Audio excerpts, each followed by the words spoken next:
Well, moving on, one great advantage for the new generation of the Indian startups is that they have an earlier generation of pioneering founders to look up to. The gentleman about to come up on stage to conduct a special masterclass is one of those inspirational founders who shines brightly in India's startup firmament. Ladies and gentlemen, please put your hands together for Mr. Kunal Behel, co-founder of Snapdeal and Titan Capital, to share his invaluable insights on how to start early and start right. I would also like to request Chandra R. Shrikant to please come up on stage to moderate the session. A huge round of applause for both of them. Chandra, over to you. Thank you all very much. Congratulations to all the startups in the room. And it's only fair that, when we have an event in Delhi NCR, we invite the OG of the Delhi NCR startup ecosystem, Kunal. A huge round of applause for him, please. Startups often talk about paying it forward. Entrepreneurs keep talking about it, but one person who has done it over the last decade is Kunal, because apart from founding Snapdeal, one of India's original e-commerce players, he's also invested via Titan Capital, and some of those startups today are blockbusters, whether it's Mama Earth, Razorpay, Off Business, Urban Company, the list goes on. Congratulations, Kunal, amazing journey. And maybe the next portfolio of Titan, will come from this room. How many founders, how many startups? Please raise your hands. That's one of the first questions that Kunal wanted to know. Congratulations to everyone who's come for Leap to Unicorn. Kunal, when we were discussing this masterclass and, what founders want to know, startups want to know, one of the first things that they want to know when they start up is, how do I, get funding? How do I get this going? What sort of sources of capital should I rely on?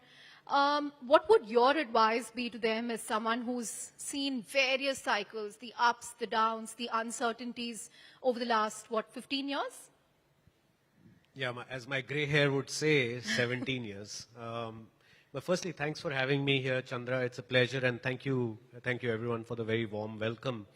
And congratulations to the award winners earlier. I think OG is the new word they use for old people in the startups ecosystem. But I'm still not that old, but I guess older than the average startup founder, which is great, who are getting younger clearly. Look, I've had a pretty interesting journey, and obviously the journey continues both as a founder and an investor over the last 17 years. And you rightly said, seen many twists and turns of our own and twists and turns in many other companies that we've been involved with or even not involved with. First and foremost, founders want something from investors, right? They want their money. And it's very important to first understand the context of how the investor is thinking. Because we very quickly as founders get into the mode of, I want money, but you have to first understand, how is the investor thinking about you? What is the context of their thinking? And most investors would agree that there are largely three things that mostly matter. Now, everyone will have their own thesis, but largely there are three boxes they are looking to check. First and foremost is the quality of the team. The team needs to be, and what does that even mean? It doesn't necessarily mean pedigree, although we often see pedigree as an indicator of team quality, but it's not a necessary or a sufficient condition for quality of team.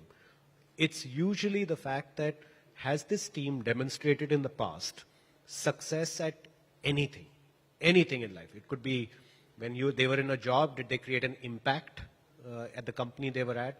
Did they set up something else that had been successful and this is a repeat venture for them? Were they a sports person or a dancer or a singer? Unfortunately, in many cases, the only determinant of success in the past ends up becoming academics, but it's not the only one. So a lot of investors are largely looking for, has this team demonstrated delivering on success in anything in life before? Second is, just the size of the opportunity. Oftentimes, founders think that investors are looking for the largest possible TAM. So literally 9 out of 10 presentations I would get are about like 500 billion TAM, and then there'll be one more concentric circle, and then another concentric circle, and then another one, and say this $10 billion is my TAM. Actually, it's meaningless. It doesn't mean anything to the investor. As an investor, at least what at Titan we've always looked for is laughably small TAMs. Very, very small TAMs. Like smallest possible sliver that the founders are looking to target today. Because with the limited resources of people and capital in the beginning, the only things you can really dominate is a very, very narrow sliver of a potentially large market. And when investors actually say that, oh, I think there's a TAM issue, they don't have an issue with the TAM, they have an issue with you as a founder, where they are not really believing that you as a founder can grow from a small TAM to a large TAM. And third would be the ability to generate quality, positive unit economics, where not profitability from day one, which is, obviously in common parlance in our industry these days, but positive unit economics from day one, which means at a unit level, are you able to make money or not, whether it's a B2B or a B2C company. Founders would often say that my unit economics are negative today. However, once I become larger, with scale, my unit economics will improve. I can tell you it almost never happens. Never. Even at 100x the scale or 10,000x the scale, unit economics rarely improve. Because the problem is with the starting point of the gross margins of that business typically. Where if the gross margins when you're starting off are 10%, you can never expect them to become 50%. You have to decide as a founder, is this business a squirrel with a tail or an elephant with a trunk? You can't be both. And sometimes founders will say, but I will get there, I will get to 50%. And I tell them, you will get to 50%, but I can also assure you it will be a different business altogether. You would have likely pivoted into a 50% gross margin business. And hence it's very critical from the get-go to set the trajectory right of the unit economics of the business.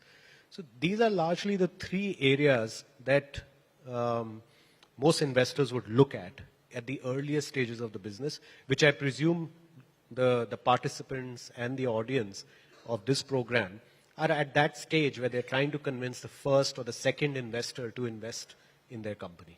Right. Brilliant insights, and I think, we can go over them one by one. First one is the quality of the team, that they should have demonstrated success in anything if they were, part of a company or something else. The second one is actually quite counterintuitive, Kunal, because one thinks that the first thing an investor looks for is, what is your total addressable market? Is it large enough? I mean, you started an e-commerce company, you've invested in companies which scaled so significantly, be it a Razorpay or an urban company. So, I'll give you an example, for instance, of a laughably small TAM. We were talking earlier about Mamaearth, right. A recently highlighted company with a successful public listing. Mamaearth, when they started, most people don't know, which is the point when we had invested, was a kids mosquito repellent company. Kids mosquito repellent company, not just a mosquito repellent company. Arguably, the TAM of that company was 100 crores. The whole industry was probably 100 crores. Today, the company's revenues, whatever is publicly reported, somewhere in the 2,000 crore orbit. The company's revenues. So they started with a laughably small TAM because there weren't many other companies focused on building a mosquito repellent which was organic and toxin-free for children. But once they picked that laughably small TAM and they dominated it, the customer love allowed them to expand into other categories and then other categories and then other brands and then other businesses. So they found adjacencies by first going after a TAM and succeeding in it. That's an interesting one. The third one on, positive unit economics, again, is this a learning post 2021, 2022 when the funding tap sort of dried up? Because till 2021, I don't think people were talking about profitability so much. term sheets were getting closed over weekends, over Zoom calls and so on, which is not the case today. Yeah, I think, one of the misconceptions of the startup ecosystem is that founders love to raise money and burn money. That is not true. They don't love to do it. 100% of the founders that I've ever interacted with, invested in, including myself as a founder, we all want to build profitable companies. All of us do. It's just that the timeline is unclear even to us, oftentimes, at least at the early stages. And what happens is, over a period of time, as more capital comes in, it doesn't mean the founders are saying, I will never, now that I have capital, forget profitability, I will never become profitable. Nobody says it. I've never heard a quality founder say it. It keeps getting pushed out. But in their minds, they are still thinking that one day, ek din to mere ko profit banana hi hai. They know that. And they do believe it in their bones. The other thing which is often misunderstood about our startup ecosystem is that unlike traditional industries, let's say steel or infrastructure, they also have a lot of cash investment up front. Yeah. It just shows up on their balance sheet. In our industry, because most of the investment is in customer acquisition or building technology, it all flows through the P&L. Those costs are not capitalized. So they don't go to the balance sheet. And so it shows up as a P&L loss. And hence we see media cycle after media cycle of losses. But you don't hear of media cycles around infrastructure companies not making money for 5 years or 10 years because they're investing in building ports or airports or roads.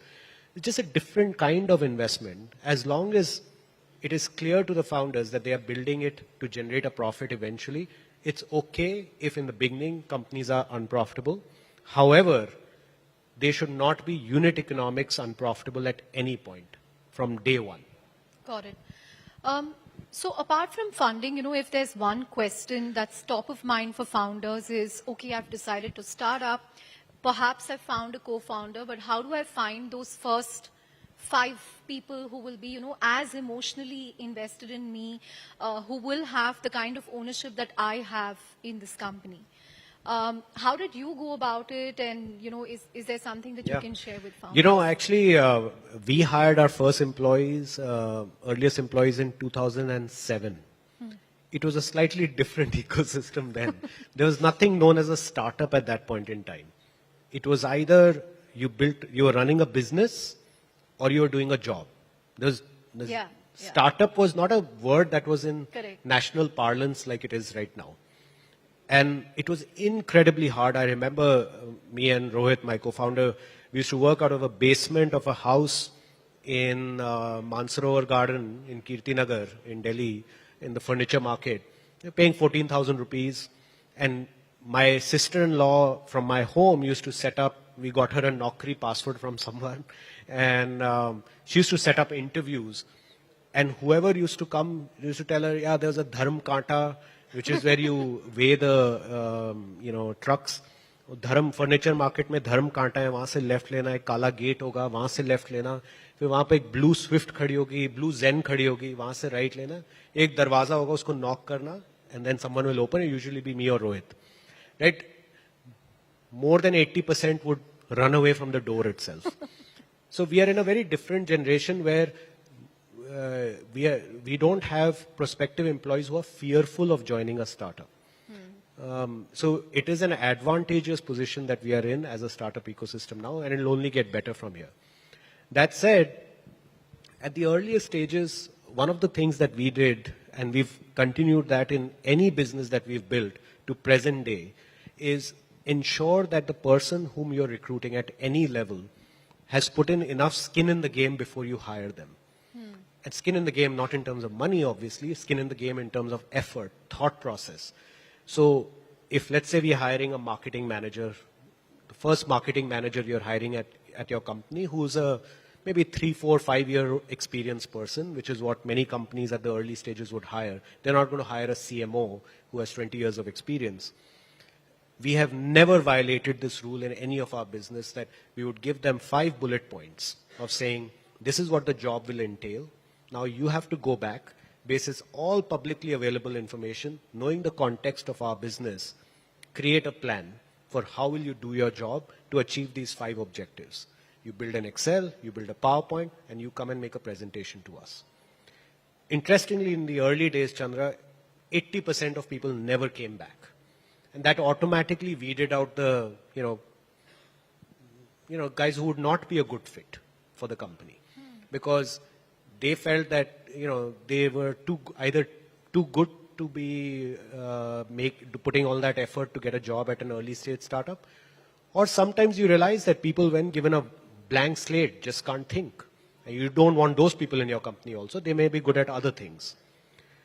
And just consistently and diligently having, following that process over years and years will ensure that not only are you hiring the requisite number of people you want and who you want, but also there is consistency of culture, IQ, quality, work ethic in the company. What also happens as a serendipitous outcome of this, when it is hard to get into your startup, people want to get in. If you make it too... FOMO or... Yeah, obviously, right? Everyone wants to work at the place which is hard to get in. Right? I remember in college, there used to be, Google and Facebook, so all these guys had... the day zero. Yeah, they had like 8 or 10 interviews. Everyone wanted to go and work at those companies, partly because it was just so hard to get in. But for the most part, it is very important. I think eventually the talent pool is, right now the talent pool is vast in the ecosystem. A lot of people have worked in the startup ecosystem now for many years, so they understand the vacillations that happen, the uncertainty that happen, and they have a strong stomach now, which is a big advantage for the next generation, the current generation of startups. That said, I feel the onus is on the startups and the founders at the early stages to make sure that they are keeping a very high bar on who they are hiring. The talent pool is there, but the bar is for you to set. That's a very interesting observation. Keep the bar very high so that you attract quality talent. Because I think I remember reading this somewhere that type A people attract type A people and so on. But Kunal, I've also noticed this trend where founders tend to rely on their own, college networks or alumni networks. I think Rohit and you were friends from school. You all went to the same school together. We used to sit we still do. So now we've been sitting next to each other outside of the 5 years we were in college respectively for 24 years now. Is that longer than both of your respective marriages? Yeah, much longer. And I remember the first batch of recruits for Flipkart came from, a particular hostel within IIT Delhi. So again, those networks, are they good, or, is it also good to kind of get more diverse people who bring different ideas? All research about talent proves that diversity helps with better decision making. Diversity of all kinds. We often talk about gender diversity, but gender diversity is absolutely critical, but even more critical, or equally critical, I would say, is diversity of background, diversity of perspectives, diversity of experiences. Otherwise, you'll get into groupthink and an echo chamber. And then the culture will also never have, there will never be a complex enough texture to the culture. It'll just be a very bland, dry culture that will never allow for new type of talent to come in. So, but I do appreciate what people may have needed to do 15 years ago. As I said, this was the era where there was nothing known as a startup. There was no ecosystem. There were no events like these.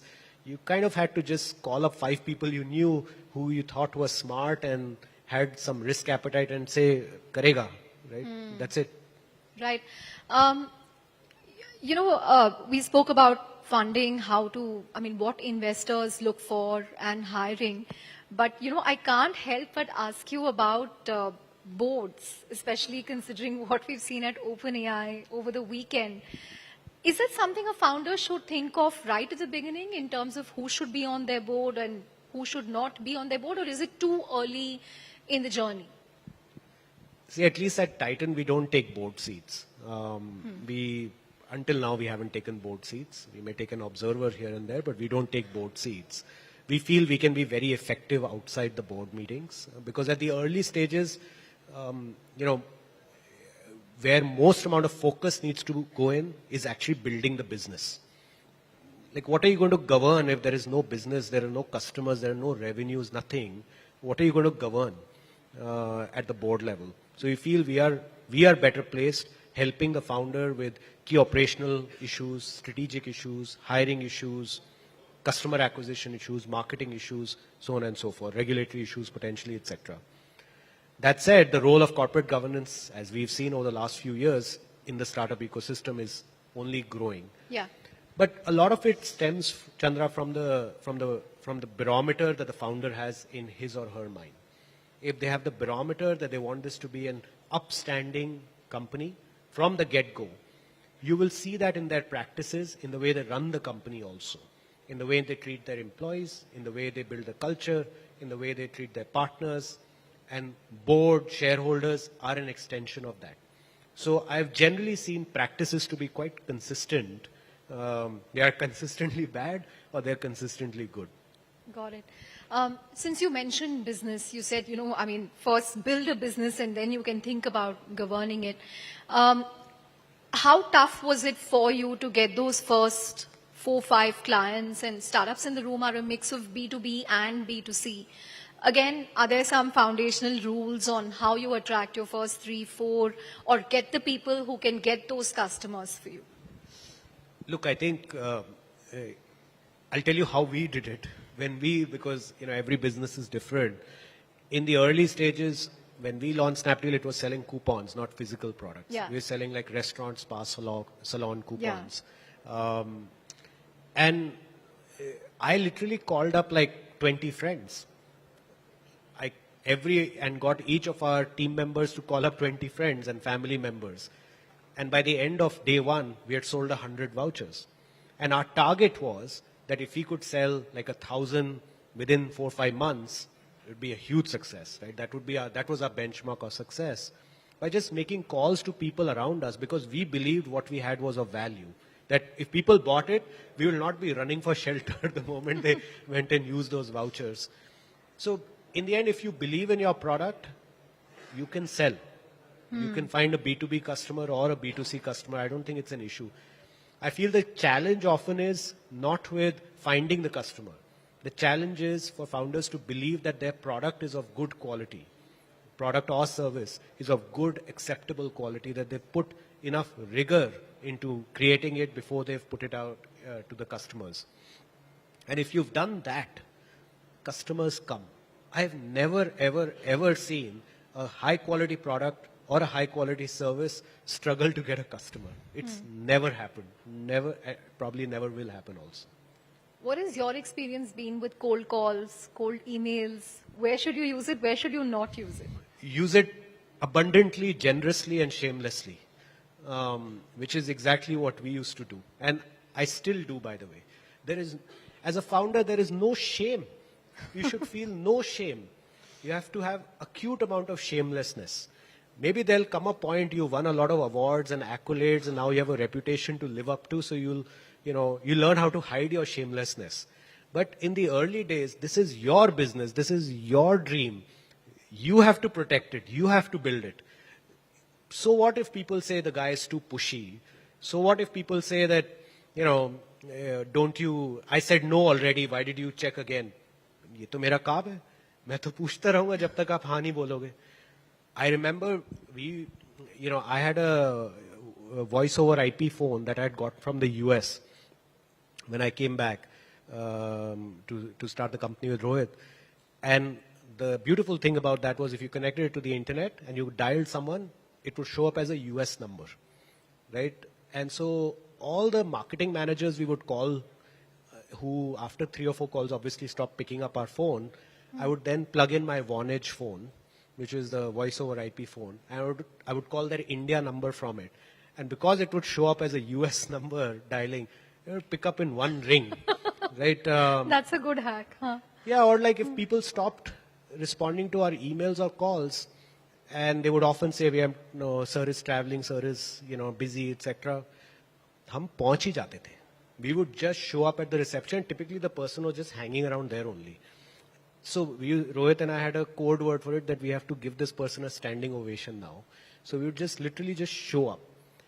We had no shame whatsoever. It's our business to build. Like if we start feeling shame and shyness, someone else will go build that business, right? What is our right to win then? That's an amazing point, but at this juncture, I'd like to take a few questions. Okay, we already have a hand up. If we can get a mic, we'll just come to you. Hi, Kunal. A lot of state governments are actually talking about. If you can stand up and introduce yourself. Hi, Kavin here. I'm part of the startup banking team at IDFC. There's a lot of state governments today talking about democratizing startups. Trying to have startups all across the country. What do you think will be the factors which will ensure big outcomes? See, I feel that an enabling ecosystem really helps. We are very benefited living in big cities, largely the 3-4 big cities, right? Delhi, Bombay, Bangalore, Chennai, Hyderabad, where there are prevalent, significant ecosystems. So there's a lot of tribal knowledge about how to build startups, to-dos, not to-dos. A lot of the things we were discussing, now the 20-year-olds know in their sleep also. Right? When I first got a call from a VC saying, our investment committee has liked you, we would like to invest. I'm like, fantastic. We're going to send you a term sheet. I was like, fantastic. And then when the call got cut, I first went to Google and asked, search what is a term sheet. So now, obviously now we have 14-year-olds, 13-year-olds raising capital over Zoom calls and sending term sheet drafts to investors with their terms. So we are in a different world. That said, I do recognize that outside these big cities and big physical ecosystems, the level of awareness is less, level of sophistication is less, and some of these government programs can be very, very helpful. Government and corporate programs, I know IDFC has done fantastic work for startups also, can be very, very beneficial. But, Kavin, in the end, what really matters is just the quality of the thinking, quality of the execution, quality of the idea, quality of the culture, the rigor, the resilience, the relentlessness with which the company is built. There is no alternative for that. You can get all the support from IDFC, from Kunal, from a state government, from the central government. In the end, the work has to be done by the team, by the founders and their team.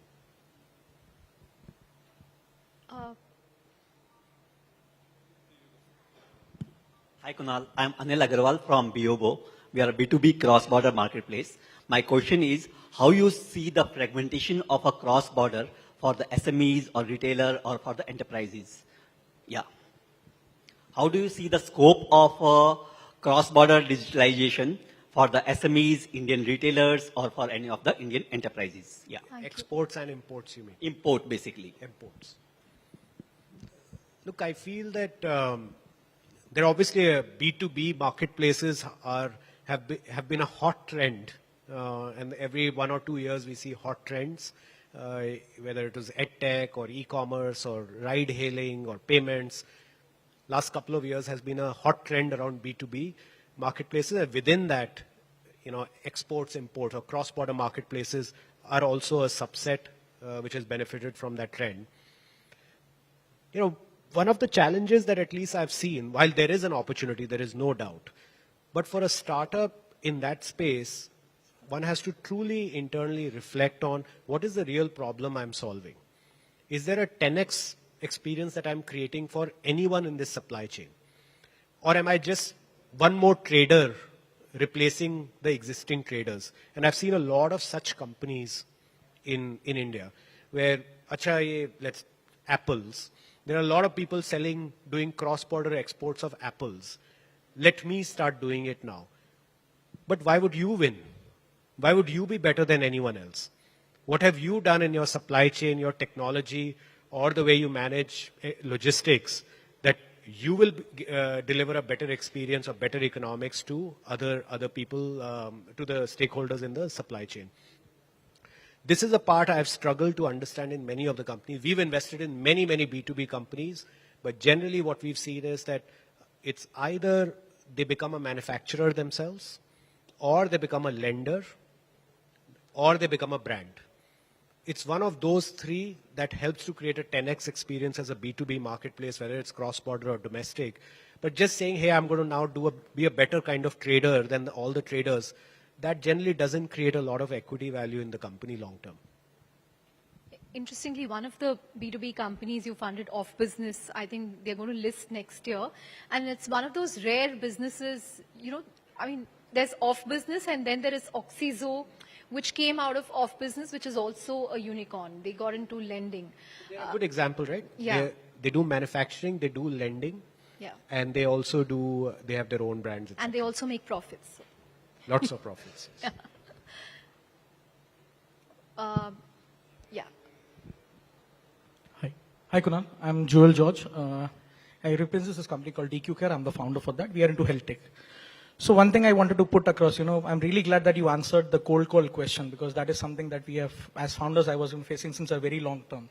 But somehow we cracked it in one way, which you exactly said, being the Besharam is the best part about being, So a lot of investors used to tell me, oh, मैं भूल गया. Oh, अच्छा ये time मैंने दिया था क्या? So what we did is we did the reverse. वो भूल गए, हम तो नहीं भूलेंगे. So I started doing the reverse. मैं actually 3 बजे ऑफिस पहुंच के बोलता था, सर आपने मेरे को 3 बजे बुलाया था.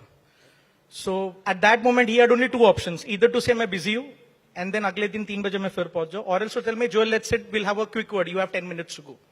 So that second idea actually started working out. So we met about 3-4, investors, good investors, and we convert it, we don't convert it. It's a very different game. As you said, every investor has a very different mindset.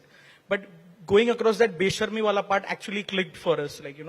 You just tell them, sir, आपने मेरे को 3 बजे बुलाया था, and 2:55 you are at the door. भले आपकी कभी बात भी नहीं होगी, you just address it. Your question? One question that I really wanted to ask is, for any startup, once you get that first investment, or I wanted to ask, what did Kunal do with that first investment which came into the house? Well, it didn't come into my house. Of course. I mean, Came into the company. That's the a company, dangerous thing to say in the current context. No, the company. But Kunal, who was the Series A? The first investment happened from, it's a fantastic story. Ken Glass Oh, yes, I remember. is our first Yes. angel investor. Okay. He's one of the early Microsoft executives from the 80s. Kenneth Glass, Glass, and yeah. he, without having ever visited India, the first time he came to India was 2011, and he funded our company with the first $100,000 check, never having met Rohit also, having met me maybe a grand total of 5 or 6 times. He wrote a $100,000 check sitting in Seattle, never been to India before, never asked what we were doing, a true angel investor. And who also backed you up during, tough times. Yeah, When that's other what investors... good investors do. And he's still a shareholder in the company, and obviously we've delivered a fantastic return to him already, but he continues to be a shareholder. Sure. Your question was? What did Kunal do with that first $1,000? Pay salaries. The first thing. What else? You mean the investment, right? Yes. Nobody works for free, boss. See, in the early days, any startup, you need people, right? Like, 1, 2, 3 co-founder, kitna kaam kar lenge? We, obviously, I'm 24/7, like not 70, we were working 170. Not 70. I mean, we were working like every hour of the day, even while sleeping, we were only thinking about work. But you do need more people. They may be of different seniority, but they have families. They need to support their homes. They need money. Where will we get money if we have no customers or very few customers and very little revenue and no profits? उसके लिए पैसे तो चाहिए. So that early money mostly goes in salaries for most companies. Got it. The next question, please. Yeah, hi.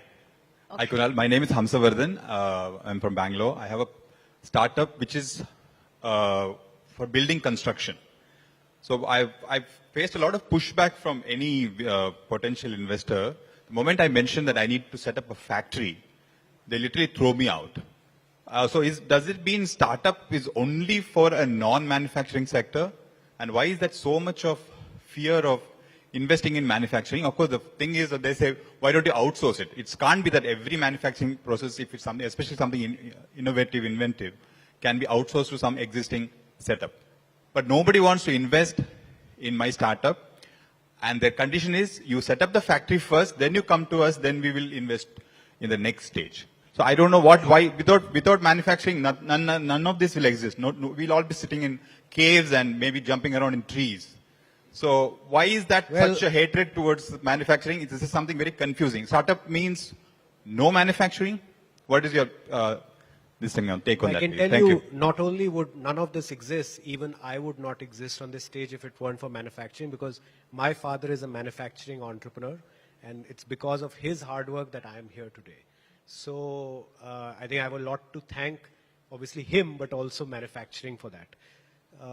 Now, that said, I do believe that oftentimes founders end up, I'm not saying about your situation because I don't understand, I don't know your business at all, happy to learn more, but we sometimes attribute the rejection to a factor which is actually not the factor. We think it's the factor, but it's actually not the factor. Where maybe they have not been able to understand how we will build value in our business if we were to get the money to set up the manufacturing unit. They may not have understood that. I'm sure you have a great idea and you have a clear view on how you will build value for someone to give you money to set up the manufacturing unit. But maybe sometimes as founders, we've not been able to explain that properly. I don't think there is any bias. I'm sure there is, some people have bias, but ऐसा नहीं है कि market में कोई भी नहीं है जो manufacturing company setup को fund नहीं करेगा. No, in fact, I think Zetwork and all belong Exactly. to So the which is manufacturing. second, even companies like Zetwork, Inframarket, Off yeah. Business, so many we have funded also. They have manufacturing setups now. Many brands, they set up with outsourcing and then quickly start moving to manufacturing, and investors give them money for that also, and vice versa as well. Sometimes I feel we need to introspect and say, क्या हम ठीक से समझा पाए? हो सकता है हम और better समझा सकें. And the other aspect is थोड़ा सा हमें जाल तो wide cast करना होता है शुरू में. Expecting that we'll reach out to 10, 15, 20 investors and one will convert, it may happen, but often does not, right? So success rate is a lot lower than that. तो हम तो हर एक के पीछे पड़ गए थे शुरू में, but end में जाके एक जो last investor था, they said yes. So always think, वो नहीं, Thomas Edison used to say that I failed 99 times, 100 times I was successful. तो वही mindset होना चाहिए investors के, भाई हम तो बस रोज नए investor को reach out करेंगे, we will explain to them what we do, we'll keep learning from every meeting, keep fine tuning our pitch. Eventually, I can guarantee someone will say yes. Sorry. Let's take a question from the lady and then come back. Hi, Kunal. This is Anuradha. I've chopped my hair, so you may not recognize me. Oh, hi. Hi. How are you? Anuradha used to work with us. Yes. So she's part of the Snapdeal mafia. Yeah, I'm part of the Snapdeal mafia, and the Snapdeal doesn't get out of your system, trust me. For rest of you, my name is Anuradha. I currently run a sports fan engagement platform, and I'm so glad to see Kunal today. So Kunal, I have a very basic question for you, and that comes from my experience of pitching on forums like these. Okay, the definition of a startup is very, the lines are blurred. I end up pitching, the people I'm pitching with are oftentimes ventures or manufacturing, or from the manufacturing industry. There are a lot of companies out there. So when we pitch and the conversation is about startups, I'm often pitted against people whose businesses do not match my business at all. So for you, what is the definition of a startup? Because the lines are blurred. If you go on Shark Tank, and even with the US Shark Tank, there are so many times that ventures pitch, right? If I come up with something new, I'm selling pickles, for example, against I'm trying to build a fan engagement sports tech platform. Very different things. So how do you define a startup? Firstly, it's fantastic to see you after so many years, and thanks for saying all the nice things. Anuradha, maybe you should pitch to Titan Capitals. We'll get there. But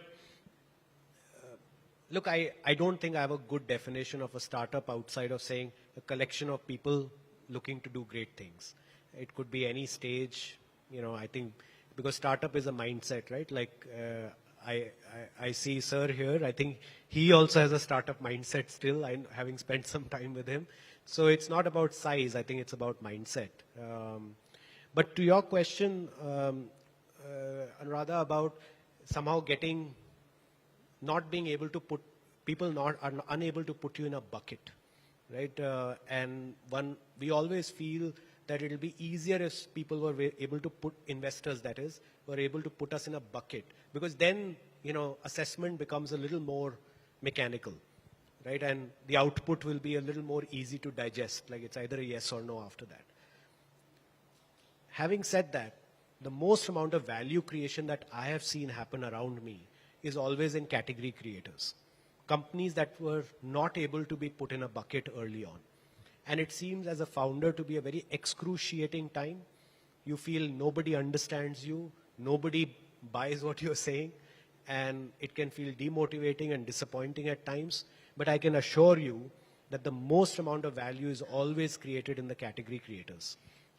Many of the examples in fact, of companies. I think I remember Kunal telling me this anecdote about Mama Earth, right? I mean, he said when they started out, it was a mosquito repellent for infants. Toxin-free. Toxin-free mosquito repellent for infants. And the reason why the founder startup is because, they were trying to find this for their own child, and then they decided to build one. And the way Kunal discovered them was when his wife used it for their child. She mentioned it on a Facebook post. Then, he just ended up calling up the customer care number, and Varun Alak picked up. And the rest, as they say, is history. So, Yeah, I feel, I would say keep going, and you will find a believer along the way. So they actually found their first, you were their customer before you became their investor. Yeah, and all these companies are category creators, right? Like urban companies are category creator.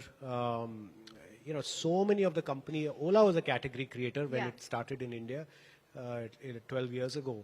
So category creators are hardest to build, but also you create the most value in them.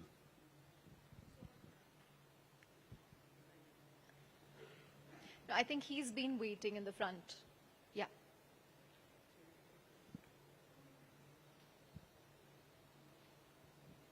Hi sir, this is Gulshan from Falari.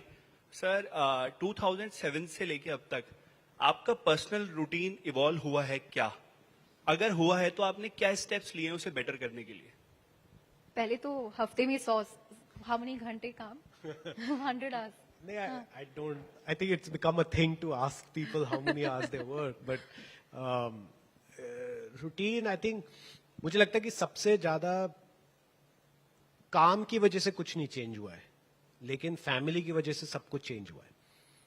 So, for me, the turning point has been having children, having kids. I have 2 young kids; they're 5 and 7. Everything changed. Like people ask, what will change after I have kids? And I tell them, what will not change? Everything will change. And in a very, very good and positive way. Because it suddenly helps you to compartmentalize your life a lot better.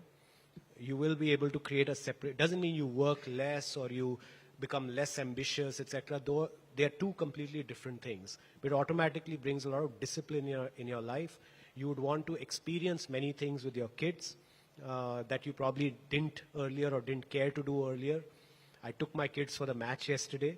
While the outcome was not what we wanted, but I can tell you it's the most memorable moments, some of the most memorable moments of my life. I took my parents also, so we had 3 generations watching the match, which you imagine, right? They'll never be able to watch a World Cup final probably together in which India plays, or unless next 4 years we go again, which we may. I would say the second thing, in addition to helping you manage your time better, and compartmentalizing your work, is with your health. Where the moment you have kids, your mindset changes. You want to live longer, you want to live healthier, because you want to do that for them. And like with many founders, I also neglected my health for the early years, like just gaining weight, not exercising regularly, just traveling a lot, eating out, etc. But since I had kids, just suddenly took it very seriously, exercising almost every day, eating out less, even though I enjoy food, and just making sure I'm getting my blood test done frequently. Now, if you get dealt a bad lottery, that's too bad. But jo aapke haath mein, whatever is in your hands, you must do. So the biggest changes in my life are actually happened after I had kids. Nothing to do with work or funding or number of employees or senior management or hiring CEOs. I don't think anything changed because of that. If there's one major catalyst of change in my life and my routine, as you asked, it's been having kids, and mostly in two ways: compartmentalizing work and time with, like, unstructured time with my family, wife, kids, parents, etc. And second is on health. That's an amazing thing that people don't often talk about, the importance of founders to take care of their health, because it can be all-consuming. As you said, one final question, because we're running out of time. We have to wrap this masterclass. I'll just take a couple of minutes. Hi, Kunal. Only the questions, sir, please. Yeah, just one, because I have some prelude. I know your father. I was your consultant, Radiant Polymers, Nalanji. Pay my regards to him. It has been 20 years. Small world in one room. We have. So 20 years, This is like 20 Delhi years and- back, you were in 11th standard. You came to factory. I still remember, with your brother. Wow. And my name is Vinod Pandita. You can tell Nalin that you met me. So I'm so happy to see you here. I have been hearing you on news channels and everywhere. Today, I saw you after almost 21, 22 years. So congratulations for all the journey. See, I've been into this consulting business for the last 26 years now. I'm into management consulting and SME consulting mainly, and I'm into now business coaching. So I came here on behalf of my friend who is running his startup to take his award from Bangalore. So I live in Gurgaon, so he asked me to come and pick it up. So I'm always getting inspired while doing my own business, in consulting, that I want to start something, into startup ecosystem, really help more SMEs, but then I see the brands, which has got some wrong, I would say, these logos, the names, the brand names. So I always wonder that why do we need to really change the brand name, for the startups to make it more catchy, or is there something else? I just want to hear from you directly. Just for the branding purpose, I just wanted to have some insights about it from you. Firstly, it's fantastic to see you, and My pleasure. it's, I think, quite serendipitous. My What pleasure. are the chances? My pleasure. But thanks for saying all the kind things. So, at the end of the day, I feel a brand is really only as good as the underlying business and the people running it. Nothing else really matters. It's just English or gibberish or whatever. Google doesn't mean much. Snapdeal started as a deal site, then we were selling products to millions of customers. So I don't think the name or the English or the meaning, as long as it's not some, inappropriate meaning, I don't think it really matters. Really what matters is the quality of the service, the quality of the product, underlying product and service that is being delivered, and the quality of the people running it, and whether they are upstanding or not. And I think if those things are there, the people will automatically form a perception of that brand. Oh, there you go. Fantastic. I was speaking to a founder once, and he had some unusual sounding startup name. So I asked him, where did you think of this? So he said, ek tarika hai, pehle hum, we search for some names of, fruits in Greek, vegetables in Greek, and that's how we filter it. Is there something like that you guys search for some Greek names of No, fruits actually, and vegetables and things? And we all were that? a little more simple-brained in the early days. We were like, English is not the first language in our country, and we are cognizant of that. So it has to be an easy word or easy couple of words, should not be subject to spelling mistakes, and the .com domain should be available. Great. One final question, Kunal, before I let you go. I have to ask you this. 3 mistakes that you made that you learned from. Like if you ask 300, it would make more sense. But Top of mind. Top of mind. Going to the match yesterday, was it a mistake? not at all. I think Okay. it's a memory, and I feel our team played really well. It was the best team in the tournament, best team in the world. We had a bad day. It's okay. We should move on. I won't say, I don't want to get into like my mistakes, etc., because all mistakes have a context, and without understanding the context, sometimes we tend to take out the wrong meaning out of the mistakes.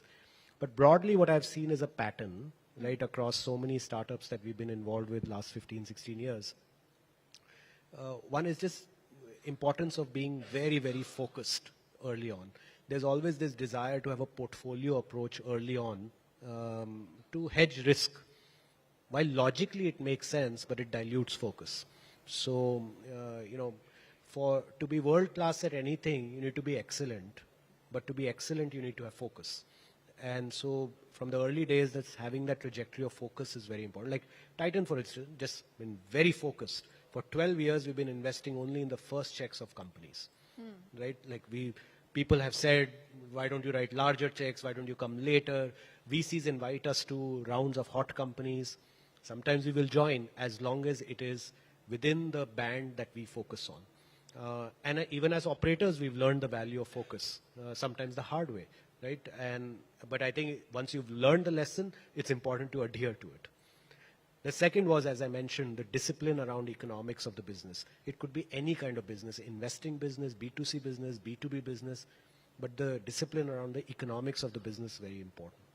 And sometimes in the quest for more rapid growth or front-loaded growth, you tend to, let that go. Sacrifice. But it's like it just keeps slipping away. The more time that passes, it just slips away, and then the distance between where you are at and where you need to be becomes so vast that literally the Pacific Ocean can fit in the middle. And the third, I would say, is the importance of investing in culture very early. And culture is this often spoken word, and everything is banded in this culture black hole. But it really boils down to transparent communication, because that is something which is actionable, that is in your control as a business leader, as a founder, as a CEO, that you just continue to be transparent with your communication, transparent, frequent communication, with good news, bad news, ugly news. As long as it's not overly confidential news, it's important to just keep doing that over a period of time, and you realize that when times are tough, your team will stand by you. Great. On that note, thank you so much, Kunal, for a wonderful session. So many learnings there. Thank you very much.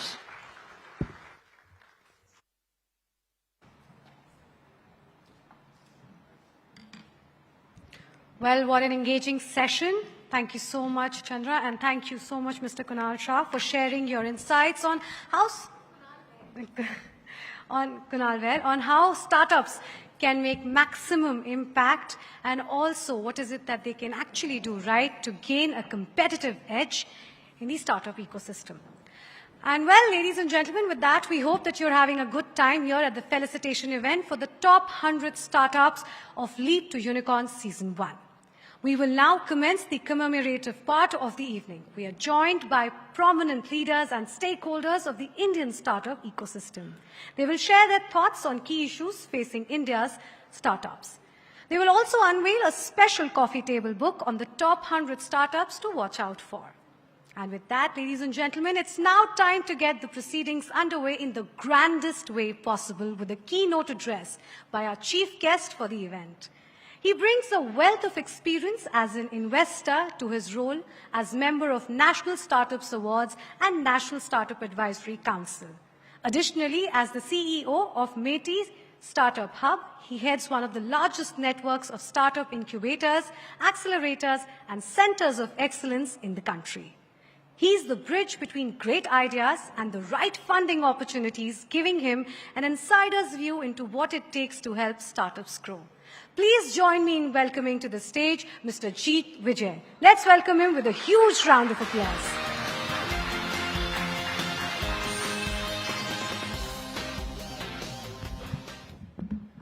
All right, good evening, everyone. For a while I thought she was introducing someone else, not me. But it's amazing to hear what Kunal said, and I think, and that's why I made it a point to come a little early today, because generally we only talk, we never listen, sitting in the government. So this was an important element for being part of the gathering today. And, I won't throw around numbers and data and figure. What I'm more keenly interested in is exploring the idea that the government is going through currently, right? How do we build that ecosystem? And, my perspective is a little different, just to give you a little background. So I spent close to 20-odd years in the US. My career spanned mainly in private equity, doing late-stage growth equity deals in emerging markets. set up a VC fund out of Austin, Texas for a while, and then decided that 2017 that India was where I needed to be. And hence I came back. And I decided I didn't want to make money, I'd rather be with the government. So I was a lateral hire into the government. And today, that perspective of having lived outside, having worked in private capital markets, and now being part of the government system, we look at things a little bit more holistically and a little bit more practitioner-driven.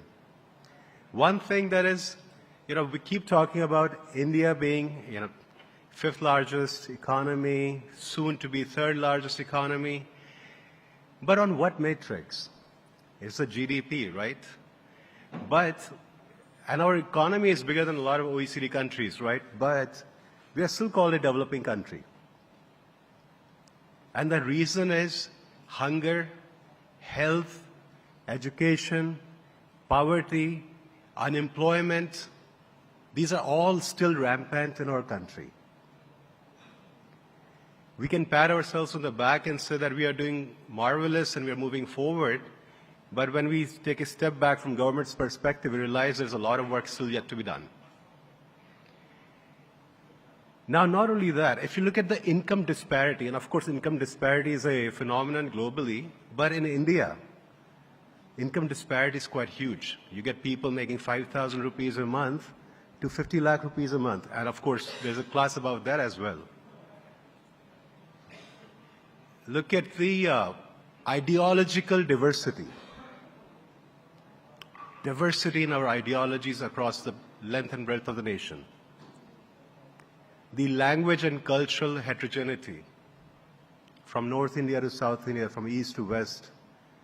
And lastly, look at the demographic and geographic plurality. It's a very complex society. It's really difficult to weave it all into one fabric. And as a government, when we look at it, we always keep thinking that to make India work and provide it the rightful place in the history, on the world stage, we need to have a few things. Institutional integrity. Institutions have to be strong. Governance, uniformity. Governance should be transparent and should be uniform. Third element we look at is the legal equity. It should apply to everyone equally. And fourth and very important element is how do you build a one nation identity so that we can all stand together and stand tall. Now today, the world looks at India in a very different way. We stand tall among the giants because we have cracked the code in terms of how to navigate the emerging and the frontier ecosystems. From government's perspective, it's always about accessibility, availability, and affordability of the resources and services for all the citizens of the nation. So now let's talk about it from banking. India has one of the largest and deep banking infrastructure in the heartland. And of course, we have been seeing how wonderful IDFC FIRST has been doing, and the stock price has been reflecting that, and I'm a shareholder, so. But the banking infra, digital as well as physical, in the metros as well as in the heartland. And if we talk about capital markets, from 40-odd thousand, we are looking to go up to 100,000 in a few years' time. C stands for connectivity. Cheap data, cheap handsets, and cloud infra is allowing every citizen of this country access and opportunity to participate in the internet economy and engage both as a citizen and as a consumer. D for demography.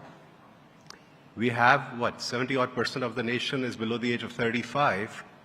And for the next 3 decades, most of the Indians will still be working age population. So they will be the growth drivers of the economy. Second part of the D is the digital. India has built a deep and holistic digital ecosystem, from UPI, doing largest, fastest online transactions, to ONDC, democratizing the economic participation in the commerce business. NDHM, National Digital Health Mission, making health care accessible and available even in the heartland. Gati Shakti, a multimodal connectivity platform to bring airways, waterways, highways, roadways on one platform for an integrated development. ULIP, Unified Logistic Integrated Platform. DG Locker. I can go on the ecosystem that we have built across verticals. And of course, government laid the foundation of it, but it's the private sector that's actually building upon it. So digital is where we have really cracked the code. Today, India is building a platform economy in the cloud fueled by data. And that's what we look at when we look at competing globally, that why should we be better than the rest of the world? Because we have a highly skilled, talented, educated youth. So that's the last part is the E, entrepreneurship. Within a short span, we have went from few, 100 startups to 100,000, gone from no unicorns to 108, 107. We are looking at 200 odd unicorns in the next 2-3 years, based on the list of unicorns that we have and the kind of fundraising going on. So the culture of the nation has changed. Where we used to only think about being a doctor, an engineer, or a Sarkari Babu, now we are looking at like, how can we be a startup founder? Why not take the 2-3 years of your life and invest for the future and chase your dream? These are the A, B, C, D, E of the equation of how India has transformed. Now, when we look at it, and I think we had a question about, funding schemes in the tier 2, tier 3 remote areas. How do we build the ecosystem for startups outside of the metros? I won't go into what DPIIT is doing, what Department of Science and Technology is doing, what Niti Aayog is doing, or all the states for that matter and the union territories. I'll only talk about what MIT is doing, Ministry of Electronics and IT. We provide funding schemes all the way from an idea level to fund of fund. So if you're an entrepreneur, a college kid, and you want to validate your idea, we have money for that. We give money for prototype creation and up to $50,000 for commercialization. And we give it to hundreds of startups every year. After that bottom of the pyramid scheme, right, where you get ideation, prototype, creation, commercialization, we have a funding program called Samrid, where we do matching investment into a startup on the same terms as the lead investor. So government is actually taking equity in a startup and not just giving grant funding. Because giving grant is throwing good money after bad money. So we have said we will invest, and we will invest alongside the investors because they are experts in investing. So that program is there. We have something called EDF, Electronic Development Fund, which is a fund of fund managed externally, and it invests in electronics and hardware startups. So someone had a question about manufacturing. We agree and we understand that manufacturing doesn't get the same love as a SaaS company does. That's why government set up a fund of fund that, okay, if you are a VC investing in hardware and electronics, we will give you the money to give to the startups. So that's our idea to fund a fund, hyper-growth funding. Now we have recently launched something called Genesis last month. It's a 500 CR scheme which only funds startups in tier 2, tier 3. So if you're from Bangalore, Delhi, NCR, you won't get any money out of that pot. But if you're in Odisha, Jharkhand, Madhya Pradesh, UP, Bihar, Chhattisgarh, Northeast, JK, Ladakh, that funding is available. And in that we have 4 components. One is we give up to 10 lakh rupees for as a EIR, entrepreneur in residence, so for idea validation.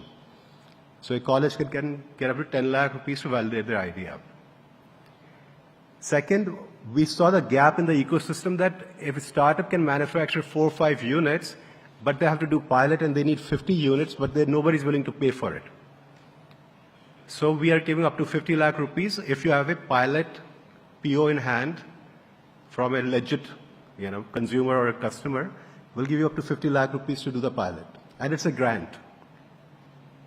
And then we are doing, again, say 50 lakh rupees of investments, so that more domestic rupee capital can invest in tier 2 startups. So we are willing to match up to 50 lakh rupees if you get some investor to invest with you. And then we have up to 1 CR if you're working in hardware, deep tech, manufacturing, something which requires more capex. So we'll give you up to 1 CR. That's also a grant. Now that's purely focused on tier 2 and tier 3. So government is trying to figure out what are the gaps in the funding ecosystem and what are the gaps in the geographic expansion from India's perspective. So these are just some of the scheme. Aside from that, we have design-linked incentive scheme under India Semiconductor Mission, which gives up to 15 CR if you're working in the semicon space. We recently launched India AI Mission, in which we'll be looking to fund in thousands of CR AI-based startups as we try to play catch-up with the West and maximize our hold on the data and the AI. Third is we have what is called National Language Translation Mission, Bhashini, whereby we are looking to build a corpus of Indian languages on the net, and so these startups can build product in the regional languages. And that also we have got 500 odd CR put in. So similarly, we have got multiple other missions that are active currently within the ministry that are focused on various technologies, various sectors, various geographies, just so that we can try to plug in the holes where we can. Ultimately, government can only lay the foundation and the framework, but it's the private sector that does all the hard work and implementation. And I'll just last, in terms of scope that we are funding 51 incubators across India, 22 accelerators currently, and we have 42 odd center of excellence. Everything in deep tech and hardware oriented, so nanoelectronics, membrane, 5G, to emerging tech, AR, VR, gaming, VFX, animation. So these centers of excellence exist across India. We have, I think in every Northeast state, we have a center of excellence, and all the 8 sister, all of them, Octane program. So in every one of the Northeast states, we have a center of excellence. Anyway, so this is just a broad level of what MIT is doing. Unfortunately, the way I see it, there's 2 startup ecosystems in India. One is where you guys are sitting, because I don't think any of you ever took government grant funding so far, right? Which is operating purely in the private sector on their own. And then there's a government startup ecosystem where we are funding a lot of startups, but many of you don't even know that. So we need to figure a way out, how do we work together to make sure that we can provide more value to these startups. So Shanti is here, and I've worked with her team, with Nakul and others at Let's Venture to bring more startups and investors together with MIT and Let's Venture. Also, we are looking to work with banks, how we can participate and partner together to make these funding sources available so you can leverage what we are already doing and provide maximum benefit to the startups. So anyway, thank you for inviting me, and I think it's a fantastic forum. And if there's anything that we can do, you can find our contact information online. As a startup, please apply, let us know how we can help you. And as a investor or a corporate, let us know how we can partner together to deliver more value for the startups. Thank you.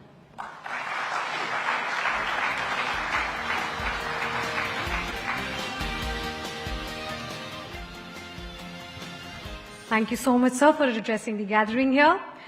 Well, ladies and gentlemen, it's time for one of the highlights of the Top 100 event. While our Top 100 startups have been featured in Forbes India, they are about to add another feather in their caps.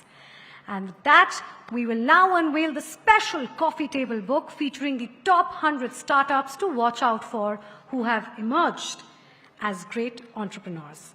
But before we unveil, I wish to call on stage a very, very special guest on stage who's going to join us here with Mr. Jeet Vijay. From founding one of India's first unicorns to becoming an icon of the meritorious achievement, the journey of Mr. V. Vaidyanathan, MD and CEO, IDFC FIRST Bank, illustrates the power of belief and selflessness. It's his vision that makes IDFC FIRST Bank a key contributor and force multiplier in India's vibrant startup ecosystem, motivated by his awareness of the hardships early-stage startups face. Today, that same vision has helped a new generation of India's best startups rise to prominence, ready to showcase their ingenuity to the world. Ladies and gentlemen, it's a pleasure to welcome on stage MD and CEO of IDFC FIRST Bank, Mr. V. Vaidyanathan. We'll be joined by him in less than a minute. Please keep the momentum going.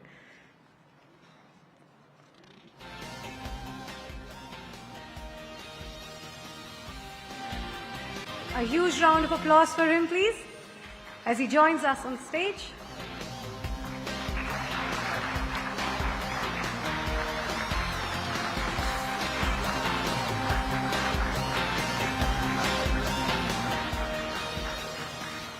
Sirs, I'd request you to kindly move towards the hydraulic setting. Yeah, that's where we'll unveil the...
I'd request Mr. V. Vaidyanathan to please join us back on stage and Chandra for a conversation with him. Thank you.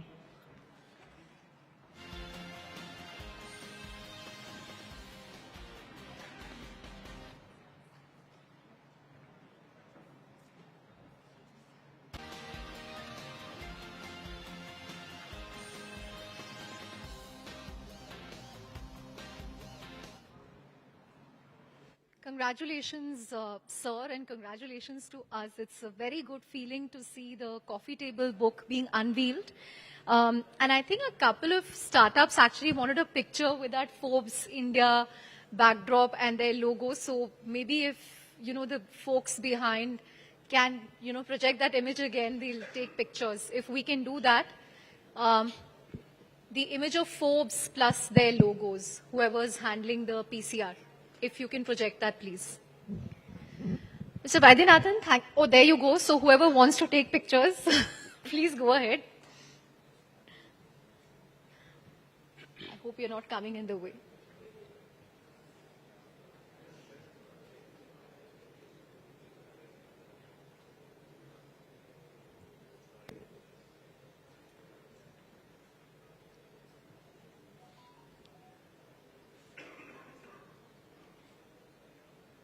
Great. We're looking at some of the most exciting startups of today, tomorrow. Thank you very much, Mr. Vaidyanathan. And, we were talking to Kunal, who mentioned that way back in 2007, there was nothing called startup. You're either working at a company or running a business. So it was a big risk that he took as a first-time entrepreneur. But it was an even bigger risk for you. Because everybody knew, oh, Mr. Vaidyanathan, ICICI Bank, high flying. And then you decided to give it all up and said, Ocha, let me, stake everything and start up. So what was that entrepreneurial gene or the kida that, struck you then? And when you look at the startup ecosystem today, what's going through your mind? Well, first of all, even in 2010 when I started, there was no such term as startup. So all of you are privileged a lot that you have a name and a category and a respected name. So let me start with that. But in 2010, I had this just the idea that we should acquire an NBFC and then build it to some scale and go to RBI for a bank license. I don't know why I was so possessed with this idea. I can't tell you. And so actually when I left, I first, contemplated the idea of, applying for an NBFC. But I figured out I'll lose 3 years in that only by the time you get a license. So then I came across this route of, taking a stake in NBFC and getting started. But in the end, it all worked out. So, I should say. The rest, as they say, is history. It all worked out, yeah. But, you mentioned that there was something called Startup then. Today we have the CEO of Métis Startup Hub. There's a division within the government leading this effort. And in the last 10 years, Startup India has become a movement. So there's a lot of legitimacy, credibility today when you talk about starting up. And many of these startups are coming out of smaller cities. What do you think has, contributed to that momentum? Is it a function of demographic, the fact that we have many people in their 20s, or a function of the fact that, we've seen the first generation of entrepreneurs who are now backing the next generation, or we are seeing, second-time entrepreneurs, third-time entrepreneurs, and so on? No, since you, ticked me off on the memories of 2010, I can tell you that today is a vastly improved time to do business in India, period. Because for some reason, I don't know, many of these startups probably had been college or school, I don't know, 2010 to 14. But really, 10 to 14 was a very bad time in India. I mean, that time was that, the interest rate was rising all the time, and inflation was going up, and interest and the growth rate was coming down. The newspaper feeds of 2010 to 14, I won't forget them. One was a Business India, heading, which showed India on a map on a banana peel and said, India's going off the map. Another Business Today or something had put out a cover page, which was all black. All black, I mean, nothing in it. And it says Blackout Nation, India. It was really quite not a good time. But when you fast forward to today, just, nobody can believe that in just 10 years, India has changed so much. And I don't know, most of you may not have even forgotten taper tantrum of 2013. So that was not a good time. But I think that, then I actually got stuck in the vortex of that because I'd already left. I can't go back to ICICI, but stuck in the middle of it. But, to fast forward to today, I think that one very, very big thing is that the government's focus to develop a digital India, the whole ecosystem that we can talk about, that has made a huge difference. I think none of the startups here would have been as successful, but for the platform of the UPI, the Aadhaar, the telecom connectivity, the broadband connectivity, the fiber optic network coming about. If this whole thing had not come about, I don't think anybody would have made startups. So these startups should know that that ecosystem is a really big deal. Right, and the foundational layer really came from the government towards It digital came public and then infrastructure. everybody's participating in that. So today, people are making whatever Sonicorn, and the unicorn and all the status, but everybody should know there is a share that should go to the government for that, because someone built the platform. If UPI didn't exist, tell me if any one of them could have done a spot transaction with the customer. So really, I do think that people have a lot to owe to the ecosystem built in India. Yeah, I mean, we've had a Decacon phone pay thanks to UPI. So, that's saying something. And everybody participated in that in their own way. But in your observation, do you believe, digital companies, apps, startups have added value to India, and in what way? Beyond the valuation, the hype, the employment, and so on. See, first of all, employment itself is a big deal. 1 million people getting hired, and, India needs jobs, and high-quality jobs is coming through these processes. Yes. I'm told the last count was 100,000 startups. It's not small. It's a rapid rise over the last 6-8 years. And very innovative products that are being made.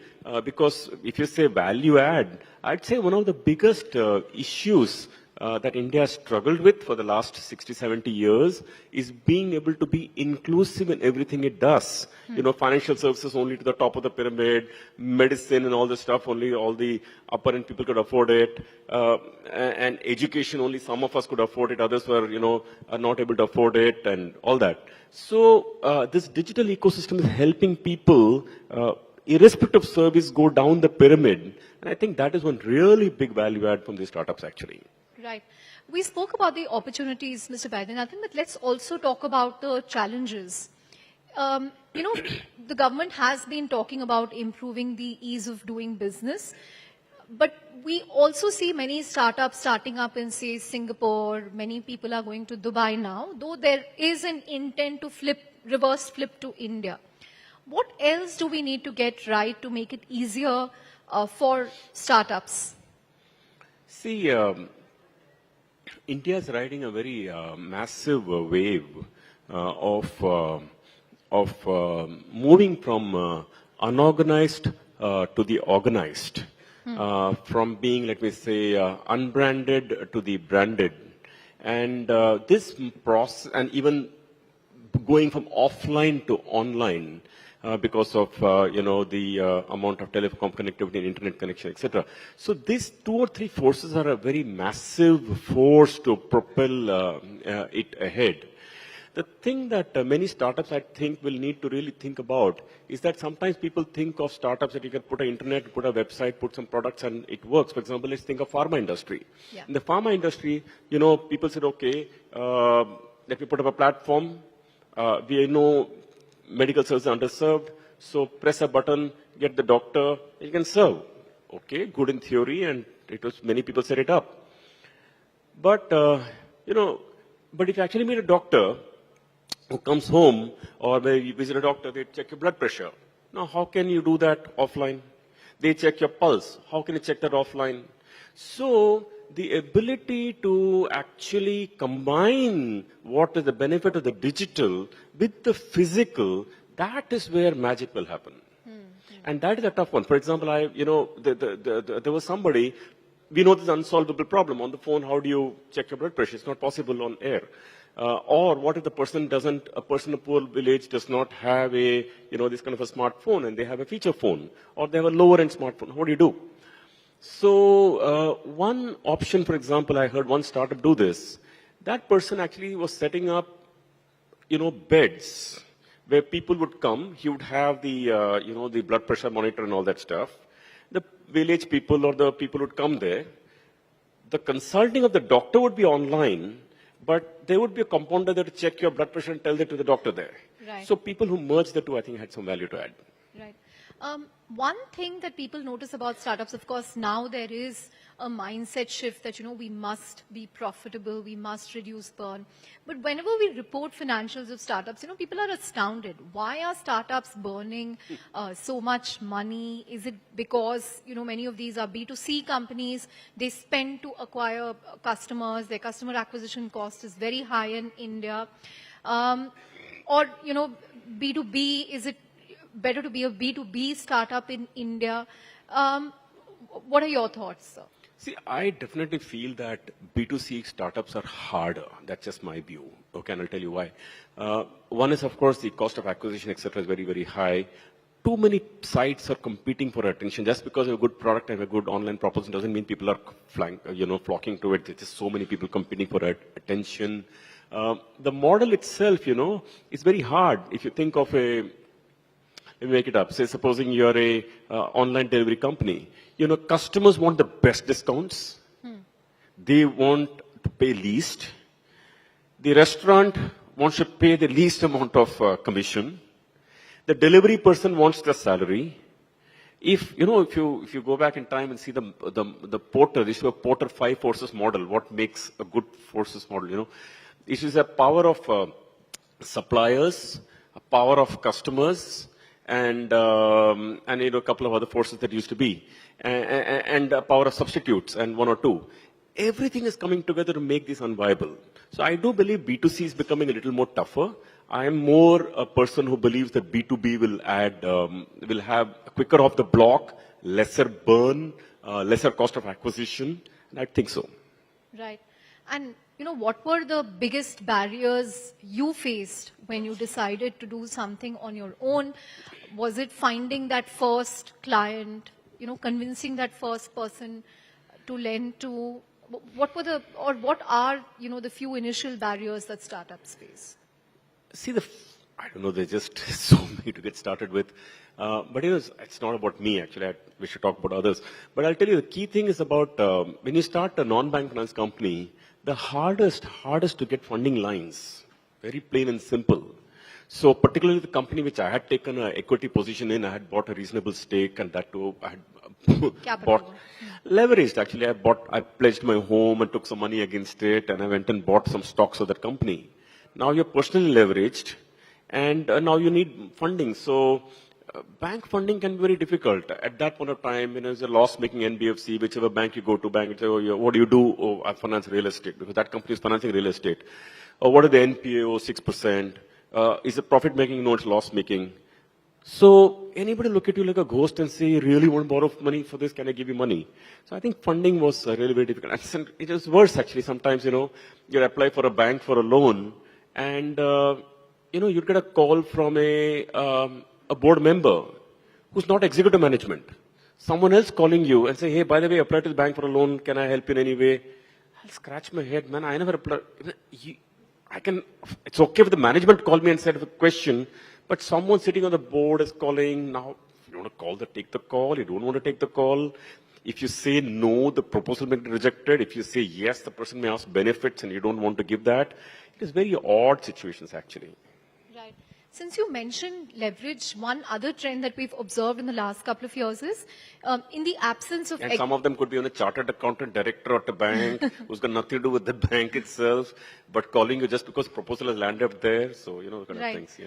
No, since you mentioned leverage, one trend that we've observed in the last couple of years is, because equity funding is drying up and startups do not want to reprice themselves, a lot of them have raised debt instruments and, a variety of debt instruments. What would you say to founders who are looking at debt? What kind of pitfalls should they look for? I mean, for instance, Byju's is trying to resolve a $1 billion term loan B that they raised for acquisitions, which has come back to bite them. So what are the pitfalls when it comes to raising debt? See, first of all, if your cash flows don't match the debt you're raising, you are really in deep trouble. And it does come at everyone. And particularly when people do, I'm often amazed when people do a debt-based, like I may have borrowed at my time, but it was a personal borrowing. It was not exactly, I was never putting the company on the line. And personal borrowing means I had a belief in the company I was taking a stake on. I believe share price will go up, and I believe share price will go up. These are leveraged buyouts. I believe I'll sell the stock at the high price and I will close the loan. So I had some plan, so to say. But when companies acquire other companies on the basis of leverage, and the cash flow of the underlying asset purchase does not match the loan taken, that would be a really bad trouble. And I would actually say that if you're borrowing at all, then they take funding from, say, credit funds, etc., who don't have a defined repayment plan, pay when you can kind of models. But certainly to borrow from a bank and have the tag of an NPA hanging over your head is a big stress. I'd really not do that.